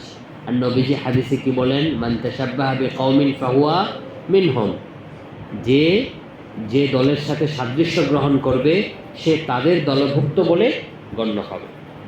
ফাওরাসাহুমুল কাসওয়াতা, তো এটা করলে কি হয়? অন্তর কঠিন হয়ে যায়। মানে কবরে গিয়েও যে হাসি তামাশা করে তার অন্তর কি হয়ে যায়? কঠিন হয়। তাহলে এখানে যেটা বললেন যে সেটা হচ্ছে যে কবরকে কেন্দ্র করে হাসি তামাশা, আনন্দ ফুর্তি এগুলো করা যাবে না। এটা কে ব্যাখ্যা করেছেন? মোহাম্মদ তাহের পাটনি। তাহের পাটনি, পাটনা হচ্ছে ভারতের একটা প্রসিদ্ধ জায়গা, মাজমাউল বিহার নামক কিতাবে তিনি এই কথা বলেছেন। আল্লামা তিবি মিশকাতুল মাসাবিহ নামে একটা কিতাব, প্রসিদ্ধ কিতাব, নাম শুনছ? মিশকাতুল মাসাবিহ। এই কিতাবের একজন ব্যাখ্যাকার হলেন আল্লামা তিবি। তিনি বলেন,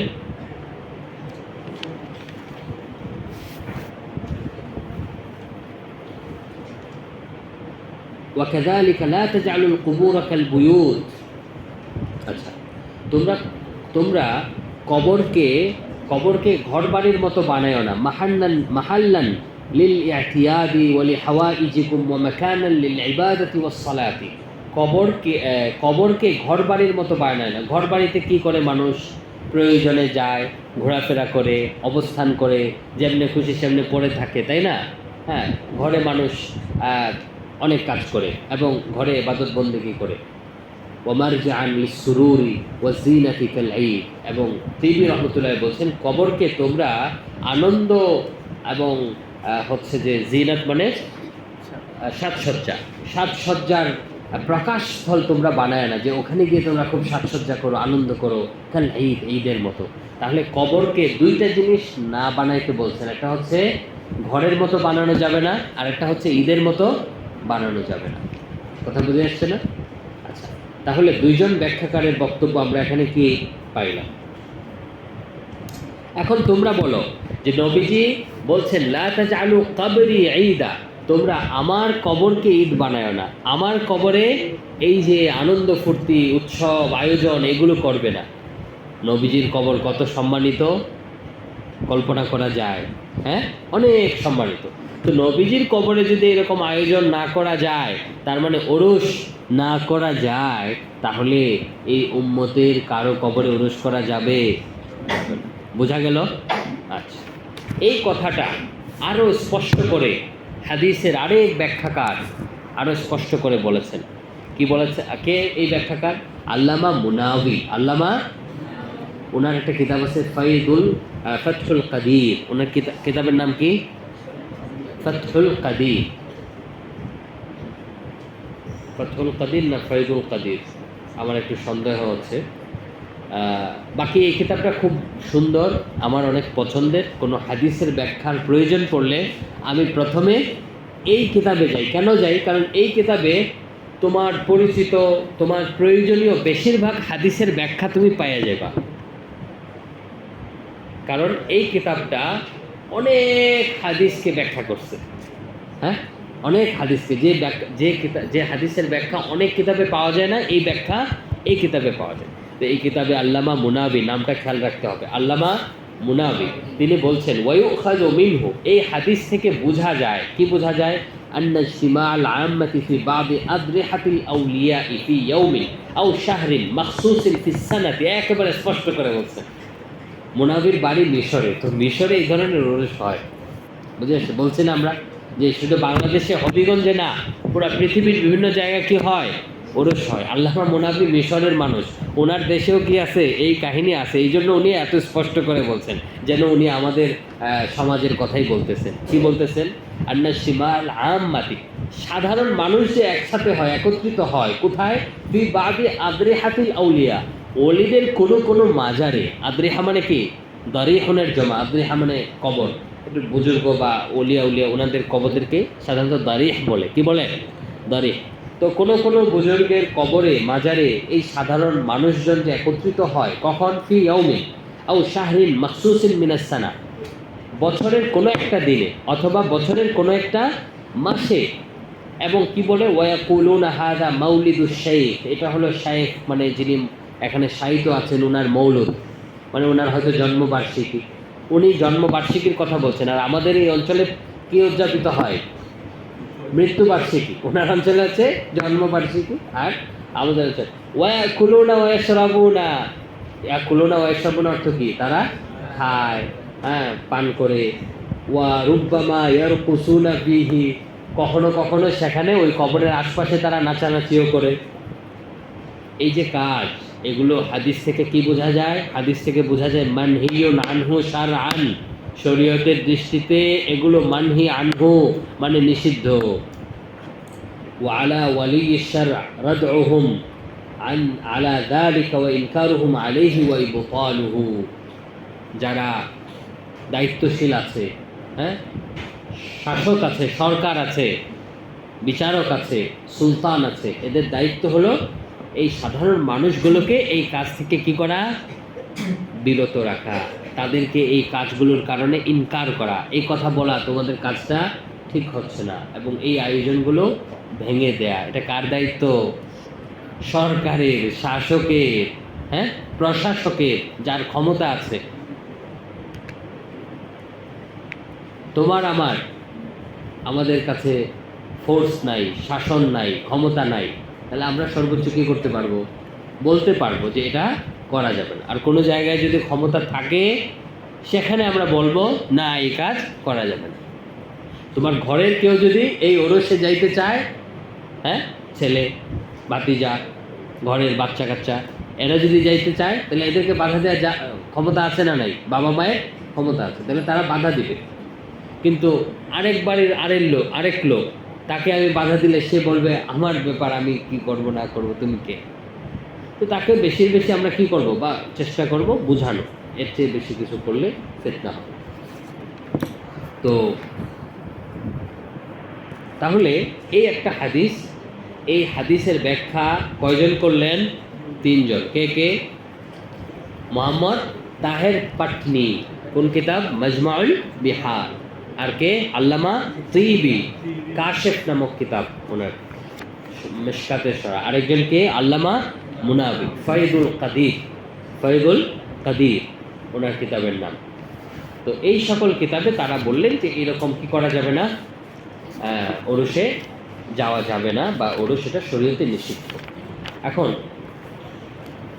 ওরসে কি শুধুমাত্র মানুষজন এইভাবে একত্রিত হয়, না আরও অনেক কিছু করে? বলছে যে আমরা দেখি যে ওরসে মানুষ যায়, সেখানে মোমবাতি জ্বালায় না? কোথায় মোমবাতি জ্বালায়? মাজারে। তো এই কাজটা কীরকম? হাদিসে স্পষ্টভাবে আসছে, তিরমিজি এবং আবু দাউদ, আন ইবনে আব্বাস রাদিয়াল্লাহু আনহুমা, ইবনে আব্বাস রাদিয়াল্লাহু আনহুমা বলেন, লাআনা রাসূলুল্লাহ সাল্লাল্লাহু আলাইহি ওয়াসাল্লাম যায়িরাতিল কুবুরি ওয়াল মুত্তাখিদিনা আলাইহাল মাসাজিদ ওয়াস সুরুজ, যারা, যে সকল মহিলারা কবর জিয়ারত করতে যায় তাদেরকে নবীজি অভিসম্পাত করেছেন। দেখো, মহিলারা কবরের সামনে গেলে, এরা তো এমনি নরম দিলের মানুষ, কবরের সামনে গিয়ে এরা, হ্যাঁ, অনেক কথাবার্তা উল্টাপাল্টা বলে ফেলতে পারে, এবং বাস্তবতা হচ্ছে বলে ফেলে। হাই অমুক, কত গল্প টল্প শুরু করে দিবে, বিলাপ আহাজারি শুরু করে দিবে, তাই না? পুরুষরা সাধারণত এটা করে না, এদের নিয়ন্ত্রণটা একটু বেশি। তো এই যে মানে অমূলক কথা বলে, এই জন্য নবীজি বলেছেন মহিলারা কবর জিয়ারত করবে না, এটা নিষেধ। ওয়াল মুত্তাখিদিনা আলাইহিল মাসাজিদ, কবরে যারা মসজিদ তৈরি করে, মানে কবরে গিয়ে যারা সেজদা দেয়, কবরে গিয়ে যারা নামাজ পড়ে, এদেরকে নবীজি কি করেছেন? অভিসম্পাত করেছেন। ওয়াস সুরুজ, এবং সিরাজের জামা সুরুজ, মানে যারা বাতি জ্বালায়। তাহলে কবরে বাতি জ্বালানো ওরসের একটা কাজ। ওরস ছাড়াও হয়, কিন্তু ওরস হয় কিন্তু বাতি জ্বালায় না, এরকম আছে? আমাদের জানা মতে ওরস হইলে অবশ্যই বাতি জ্বালায়, এটা একটা নিষিদ্ধ। তো একটা কাজ নিষিদ্ধ হয় শুধুমাত্র এক দিক থেকে না, অনেক দিক থেকে নিষিদ্ধ হইতে পারে। একটা দিক পাওয়া গেলে ওটা নিষিদ্ধ হওয়ার জন্য কি যথেষ্ট।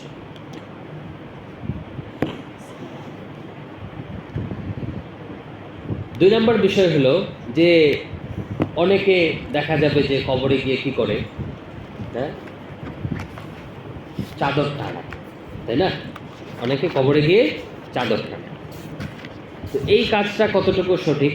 গিলাফ চড়ায়, চাদর চড়ায়, এটাও জায়েজ নয়। নবী সাল্লাল্লাহু আলাইহি ওয়াসাল্লাম থেকে শুরু করে পরবর্তী সময়ে কারো কবরেই চাদর দেওয়া হয়নি। আল্লামা ইবনে আবিদিন শামী রহমতুল্লাহ আলাইহি, ফতোয়ায়ে শামীর নাম শুনছো? ফতোয়ায়ে শামী, হাশিয়াতু ইবনে আবিদিন, এটা আরেকটার নাম হলো রদ্দুল মুখতার। রদ্দুল মুখতার, মুখতার এটা হলো আদ-দুরুল মুখতার, এটার সরা হলো রদ্দুল মুখতার। তো রদ্দুল মুখতার এর আরেক নাম হলো ফতোয়ায়ে শামী। তাহলে ফতোয়ায়ে শামীর কয় নাম? 3 নাম। এটা হলো ফতোয়ায়ে শামী, আরেকটা হলো হাশিয়ায়ে ইবনে আবিদিন, হাশিয়ায়ে, আরেকটা হলো রদ্দুল মুখতার। এটার আসল নাম, মূল নাম হলো রদ্দুল মুখতার, মূল নাম রদ্দুল মুখতার, সংক্ষেপে বলে ফতোয়ায়ে শামী।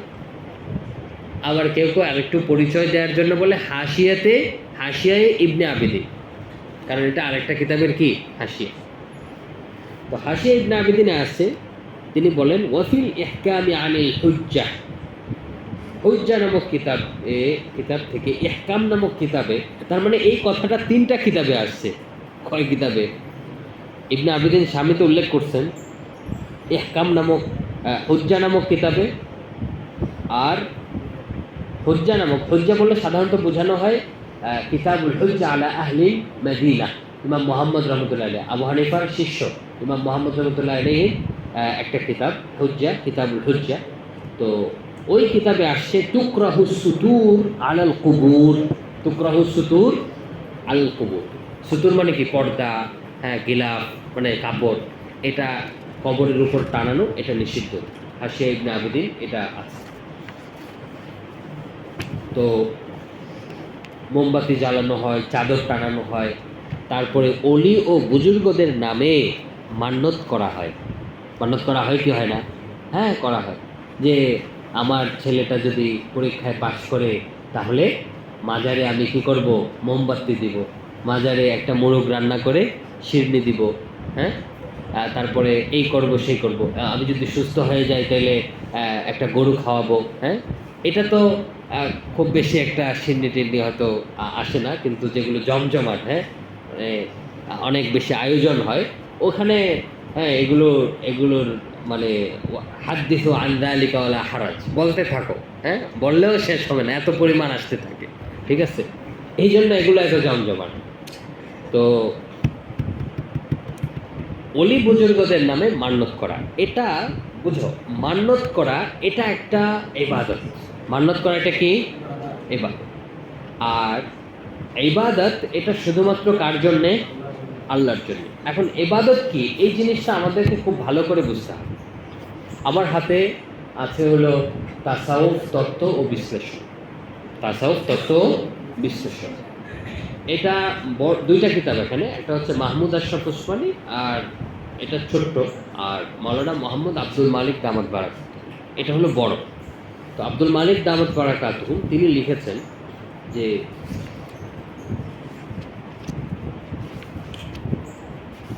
এই যে ইবাদত, এই ইবাদত বিষয়টা কি, এবং মাজারের মধ্যে মানুষজন যে গিয়ে ইবাদত করে, এই জিনিসটা বুঝতে হবে। যে ইবাদত হলো 213 নম্বর পৃষ্ঠায় তাসাউফ তত্ত্ব ও বিশ্লেষণ এর 213 নম্বর পৃষ্ঠায় আব্দুল মালিক দামাত বারাকাতুহু লিখছেন। এবং এই বিষয়ে তোমাদের সম্ভবত একটা লেখাও, প্রবন্ধ আমি তোমাদেরকে দিয়েছি কিনা, ইবাদতের মর্ম ও পরিচয়, যে ইবাদত আসলে কাকে বলে, এটা খুব ভালো করে বোঝা উচিত। তো তিনি সংক্ষেপে লিখছেন যে ইবাদত হলো দ্বীন ও শরীয়তের নির্দিষ্ট একটি পারিভাষিক শব্দ। কোনো সত্তাকে গায়েবীভাবে লাভ ক্ষতির ক্ষমতাধর ও হাজত পূরণকারী মনে করে, গায়েবীভাবে লাভ ক্ষতির ক্ষমতাধর, যে তিনি আমার লাভ করতে পারেন, ক্ষতিও করতে পারেন, হাজত পূরণকারী, যে আমি তার কাছে চাইলে তিনি আমার হাজত পূরণ করতে পারেন, এরকম কাউকে বিশ্বাস করা, মানে আমরা আল্লাহর ক্ষেত্রে যেটা বিশ্বাস করি, মনে করে তাকে রাজি খুশি করার জন্য তাকে আমরা ইবাদত করি, নামাজ পড়ি, তাসবিহ পড়ি, তেলাওয়াত করি, এগুলো কিসের জন্য? আল্লাহকে রাজি খুশি করার জন্য।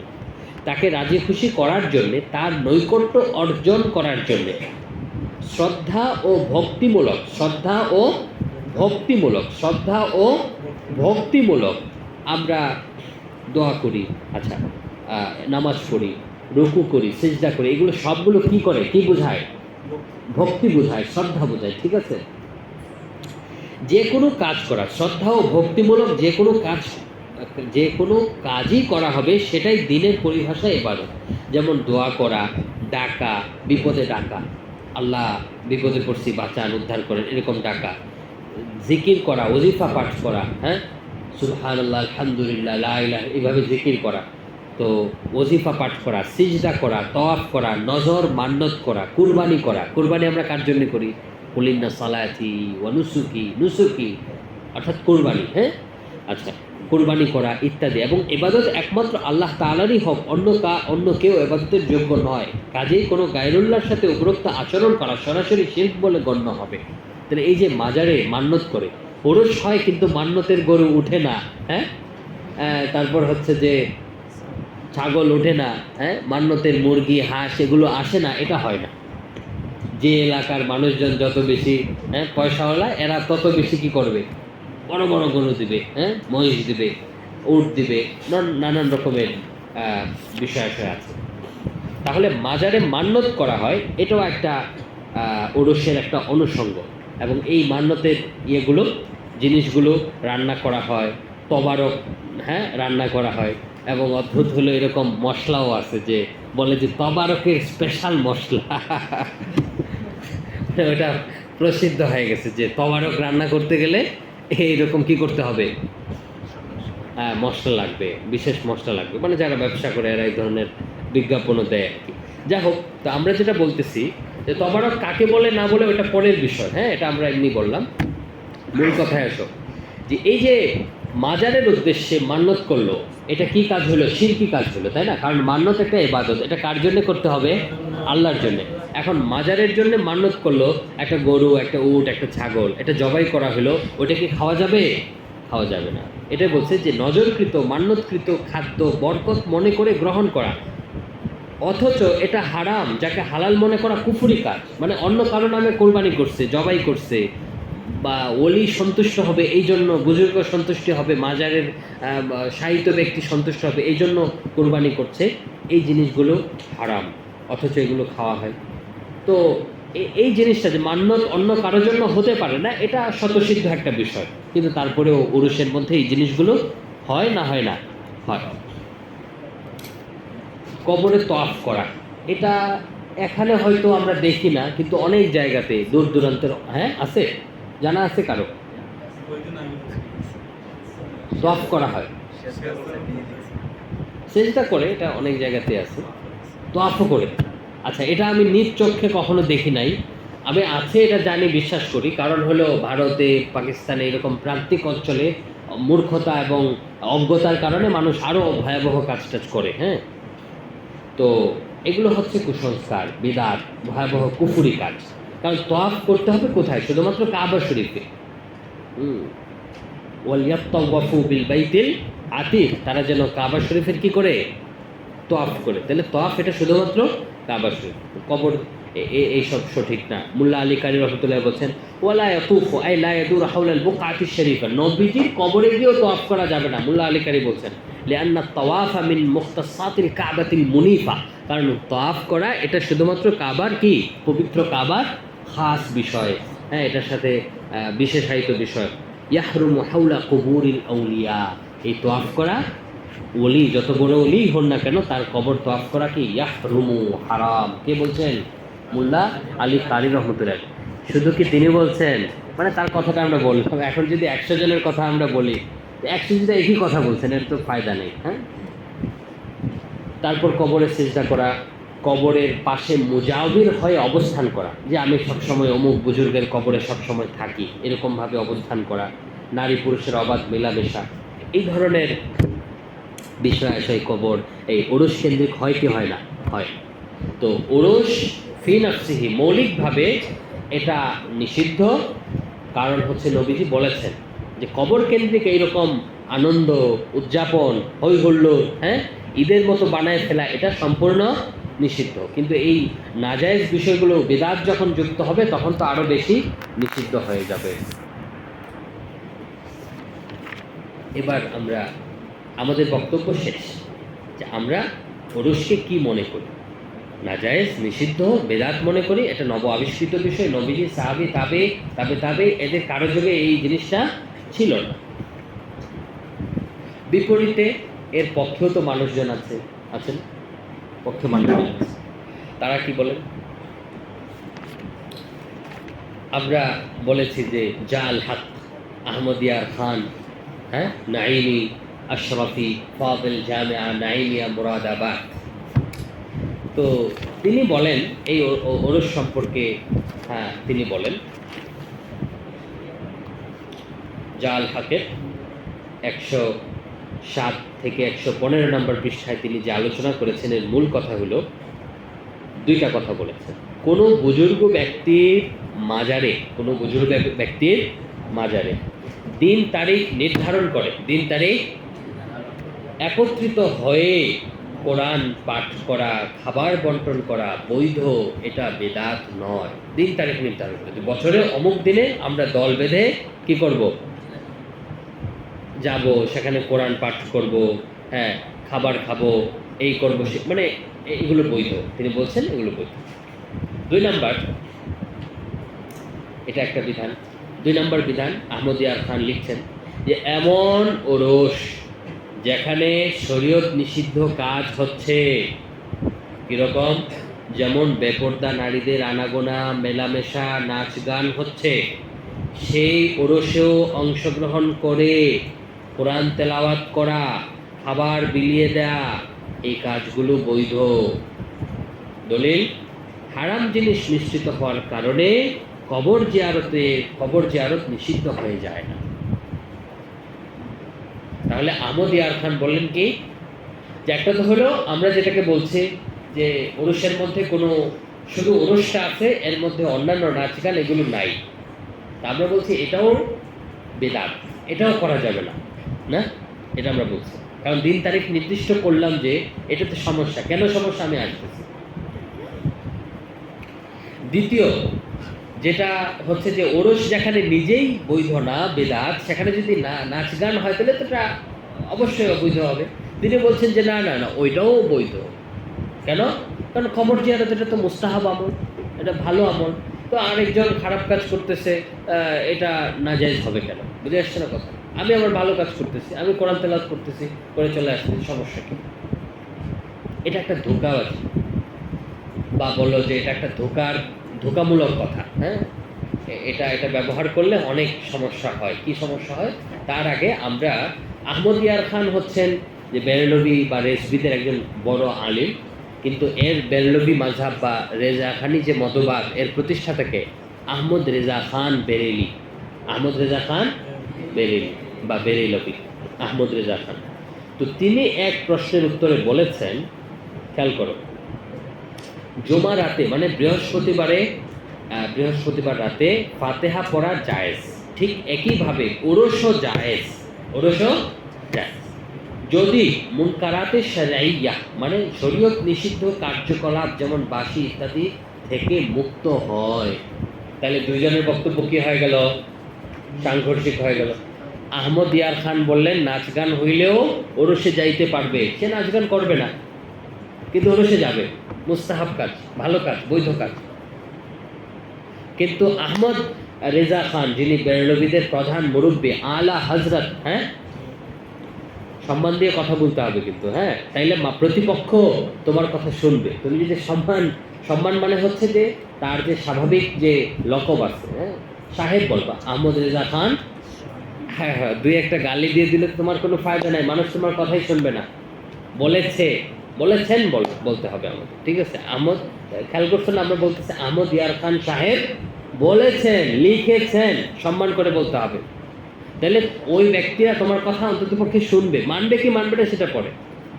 তুমি যদি তাচ্ছিল্য করে বলো তাহলে তারা ওই কথা শুনবেই না। তা আমার তাচ্ছিল্য করার দরকার নেই, কঠিন কথা বলার দরকার নেই, আমার দলিল আছে, তাই না? শান্তভাবে আমি দলিলটাই বলি। হইতে পারে যে সে আমার এই কথার দ্বারা কি হবে, শুনবে, তার মনে হইতে পারে হ্যাঁ সঠিকই তো বলছে। তো আমরা এখানে কি দেখতে চাইলাম যে বেরলভি রেজভি যারা নিজেদেরকে বলছেন তাদের বক্তব্য কি। আহমদিয়ার খান বলছেন যে ওরসে যদি নাজায়েজ জিনিস থাকে তাইলেও ওরস বৈধ, ওরসে যাবে। আহমদ রেজা খান বলছেন যে না, ওরস যদি মুনকারাতে শরিয়া মানে বাঁশি গান বাদ্য নাচ গান এগুলো থেকে মুক্ত হয় তাহলে বৈধ। তার মানে যদি মুক্ত না হয়, ওই ওরসের মধ্যে যদি নাচ গান থাকে, তাহলে ওই ওরস আহমদ রেজা খান আলা হজরত ওনার মতেও কি না বৈধ না। তাহলে বর্তমানে হ্যাঁ বাংলাদেশে আমাদের আশপাশে যত ওরস হচ্ছে এগুলো আহমদ রেজা খান সাহেবের ফতোয়ার আলোকে বৈধ না অবৈধ? কেন? গান বাদ্য হয়, নাচ গান হয়, নারী পুরুষের অবাধ মেলামেশা থাকে, আর কিছু দরকার আছে? এটাই শুনে দাও যে আহমদ রেজা খান সাহেব এই কথা বলেছে, ঠিক আছে।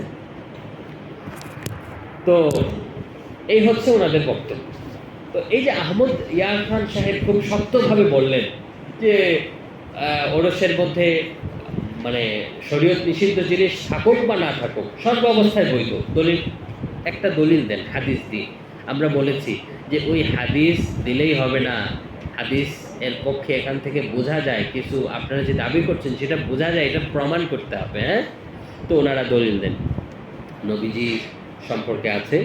হ্যাঁ, কি আছে? দুররে মনসুর, তাফসিরে কবির, ইবনে আবি শাইবা এইসব কিতাবে এই হাদিসটা আছে। আন্নাহু কানা ইয়াতি কুবুর আশ-শুহাদা আলা রাসি কুল্লি হাউলিন। নবী সাল্লাল্লাহু আলাইহি ওয়াসাল্লাম শুহাদা মানে উহুদের শহীদ যারা, উহুদের শহীদ, শুহাদায়ে উহুদ যুদ্ধ হয়েছিল, ওখানে অনেক সাহাবী শহীদ হয়েছিল। তো তাদের কবরে নবী সাল্লাল্লাহু আলাইহি ওয়াসাল্লাম আলা রাসি কুল্লি হাউলিন প্রতি বছরের শুরুতে নবীজি কি করতেন? আসতেন, মানে ওই কবরে যেতেন, ওই কবরগুলোতে কি করতেন? যেতেন প্রতি বছরের শুরুতে। ফায়াকুলু, তখন নবীজি বলতেন সালামুন আলাইকুম বিমা সাবারতুম ফানিআমা উকবাদ দার। এই কথা বলতেন, এইভাবে সালাম করতেন। ওয়াল খুলাফাউল আরবাআতু হাকাযা কানু ইয়াফআলুন, চার খলিফাও এই কাজ করতেন, ঠিক আছে।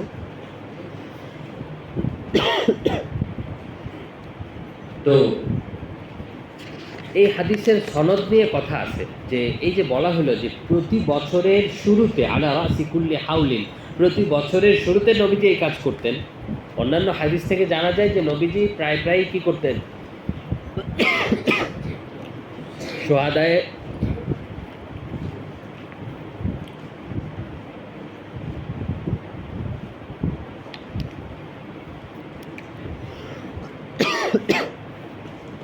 শুহাদায়ে উহুদের কবরে যেতেন, এটা বিভিন্ন হাদিস দ্বারা প্রমাণিত। কিন্তু এই যে কথাটা প্রতি বছরের শুরুতে, এই সনদ নিয়ে কথা আছে, ঠিক আছে। এক নম্বর। দুই নম্বর কথা হলো যে এই হাদিস থেকে ওরসের বিষয়টা কিভাবে প্রমাণিত হয়। আমাদেরকে কিতাব থেকে দেখাইতে হবে যে অমুক ইমাম এই হাদিস থেকে বুঝছেন যে এখান থেকে কি ওরস প্রমাণিত হয়। এরকম কোনো বক্তব্য আহমদ ইয়ার খান সাহেব উপস্থাপন করতে পারেন নাই। তো বোঝা গেল যে এই ব্যাপারে কি কেউ এই হাদিস থেকে ওরস প্রমাণিত হয়ে এটা বুঝেন নাই।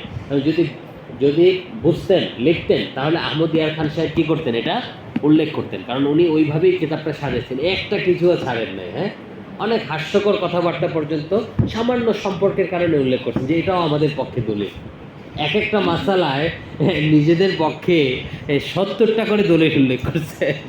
দলিলের অবস্থা দেখলে আর কি হাসি আসছে, কথা বুঝে আসছে।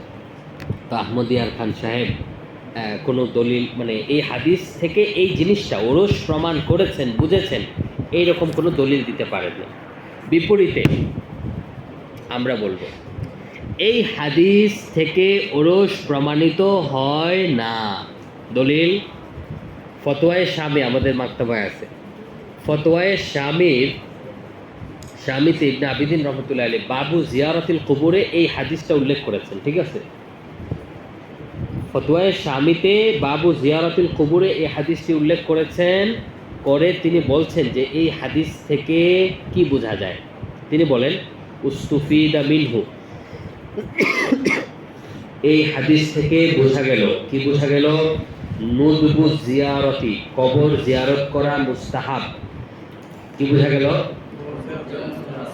ওয়া ইন বাউদা মাহাল্লুহা, যদিও ওই কবরের অবস্থান দূরে হয়। বলেছিলাম না, আগে বলবো।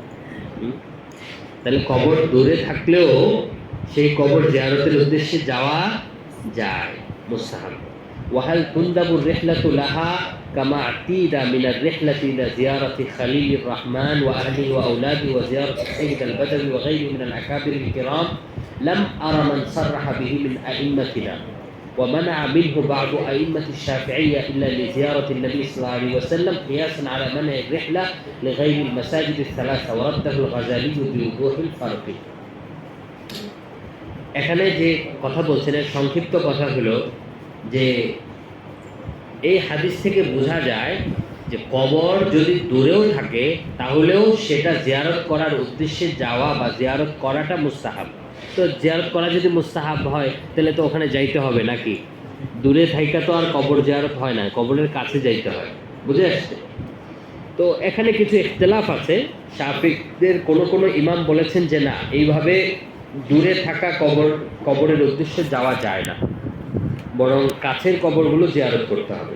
হ্যাঁ, শুধু নবীজির যে কবর যদি হয় রওদাতুন নবী, সেটার জন্য দূরে যাওয়া যায়, কিন্তু এমনি যাওয়া যায় না। এটা শাফিঈ মাযহাবের কোনো ইমামের বক্তব্য, কিন্তু শাফিঈ মাযহাবের এই অনেক ইমাম এই বক্তব্যকে প্রত্যাখ্যান করেছেন। যেমন গাজালি বলেছেন যে না, দূরে কবর থাকলেও সেখানে জিয়ারতের উদ্দেশ্যে যাওয়া যায়। তাহলে আমরা দেখলাম যে ইমাম শামী, আল্লামা ইবনে আবিদিন শামী, তিনি এই হাদিস থেকে ওরস বুঝতেছেন না, তিনি বুঝতেছেন কবর জিয়ারত। তো কবর জিয়ারত আর ওরস কি এক হইল না। এই হাদিস থেকে কি বোঝা যায়? কবর জিয়ারত বোঝা যায়। নবীজি শহীদদের, সোহাদায়ে উহুদের কবর জিয়ারত করতে গেছেন। আচ্ছা, এখন প্রশ্ন হলো যে ওই যে আছে প্রতি বছরের শুরুতে, এখন এটা কি প্রতি বছরের শুরুতে মানে কি নির্দিষ্ট কোনো দিন বোঝায়? আমি যদি আজকে কোথাও যাই তাহলে এটা হিজরি বছরের শুরু হবে না? শুরু হবে। 2 দিন পরে যাই তো হিজরি বছরের শেষ হয়ে যাবে নাকি? তার মানে প্রতি বছরের শুরু এই জিনিসটা থেকে নির্দিষ্ট দিন বোঝা যায় না।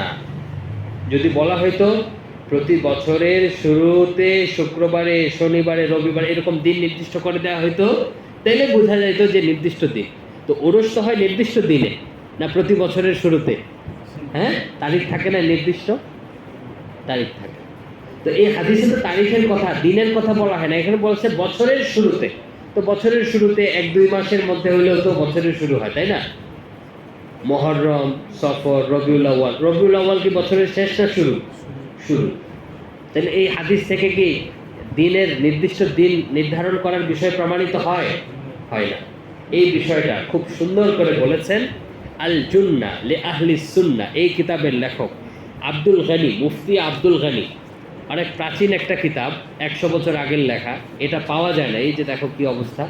এটা ফটোকপি করে আমরা প্রিন্ট করছি, বিশেষ খুব মূল্যবান একটা কিতাব। এটা পাওয়া যায় না, ইন্টারনেট থেকে ফটোকপি করে বাঁধাই নিছি এই কিতাবে। তো এই কিতাবে এ সম্পর্কে খুবই চমৎকার আলোচনা করেছেন এবং আরও বিস্তারিতভাবে বলেছেন যে আসলে এই যে প্রতি বছরের শুরু, তো এই বছরের শুরু মানে কোন বছর? হিজরি বছর গণনা শুরু করছেন কে? হযরত ওমর রাদিয়াল্লাহু তাআলা আনহু। তো নবীজি থাকতে কি হিজরি বছরের শুরু মুহররম দিয়ে হইতো? তো বছরের শুরু এর দ্বারা কি উদ্দেশ্য? তো মাস বোঝা যায়, কিন্তু বছরের শুরু তো হয় মাস দিয়ে না দিন দিয়ে। বছর শুরু হয় কি দিয়ে? দিন দিয়ে না মাস দিয়ে? বছর কি 12 মাস না 12 এত দিন? 12 মাস, তো মাস দিয়ে শুরু হয়।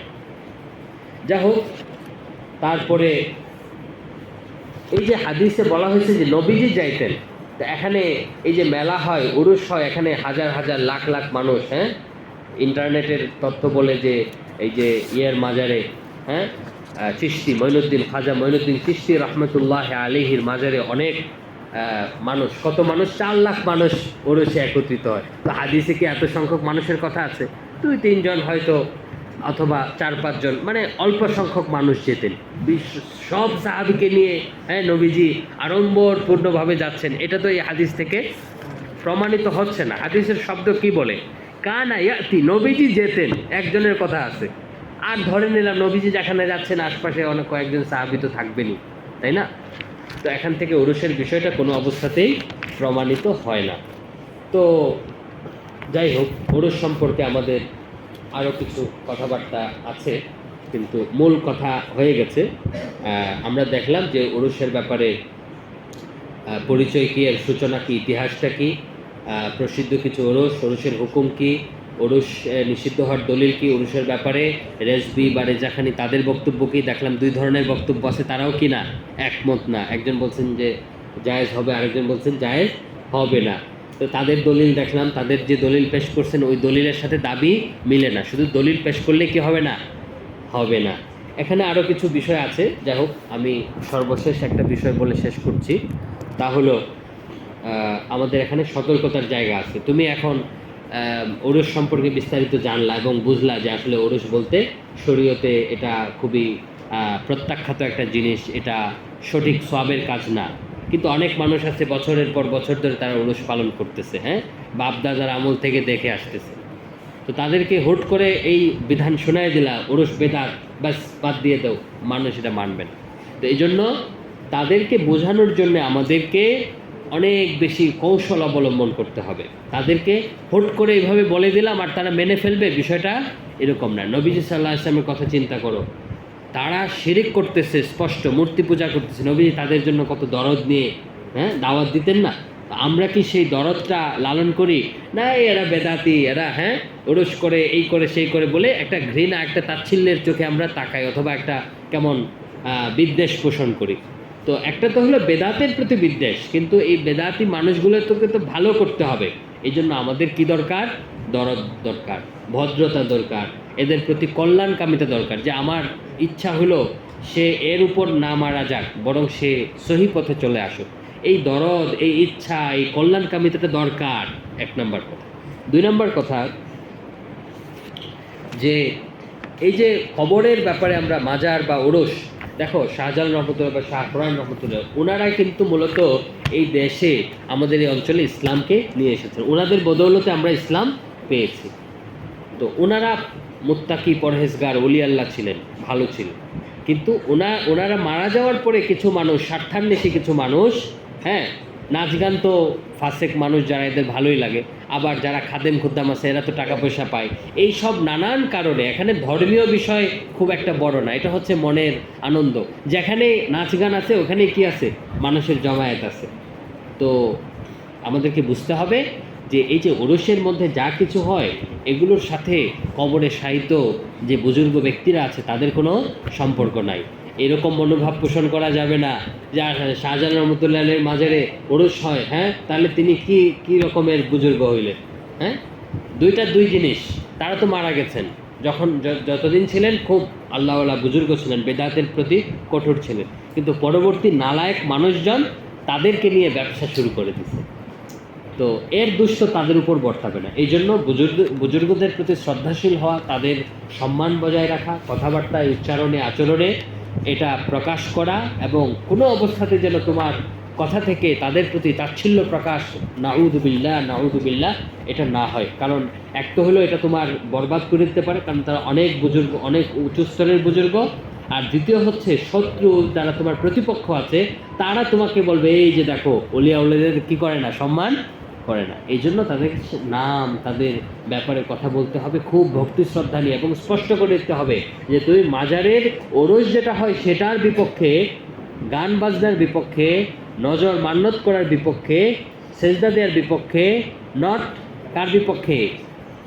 ওলি বুজুর্গ, হ্যাঁ, মাশায়েখ, পীর যারা আছেন তাদের বিরুদ্ধে না। এটা পরিষ্কার করতে হবে, এবং এটা তোমাদের সামগ্রিক কথাবার্তা থেকে বোঝা যেতে হবে। না হলে আমাদের এই আলোচনা তোমাদের বদহজম হবে। বদহজম না হওয়া, এলিমের বদহজম না হওয়া এটা খুব জরুরি। একটা কিছু জানলাম, ব্যাস এখন আমি এটা জানি, এটা এখন এটার উপরে আমি বয়ান, লম্বা লম্বা বয়ান শুরু করে দিলাম, মানুষকে আমি জ্ঞান ছাড়লাম, এটা এটা তোমাকে ভালো করবে না, এটা তোমার জন্য খারাপ পরিণতি ডেকে আনবে। এই জন্য এই নিয়ত, এই ইচ্ছা, এটাকে বাদ দিতে হবে এবং ভালো সুন্দর ইচ্ছা লালন করতে হবে। আল্লাহ তাআলা আমাদের এই আলোচনা, বসা, শোনা এই সব কিছুকে কবুল করুন এবং আমাদেরকে ইলমে নাফে দান করুন। আসসালামু আলাইকুম ওয়া রাহমাতুল্লাহ। যাদের অজুর দরকার তারা দ্রুত অজু করে মসজিদে চলে যাও।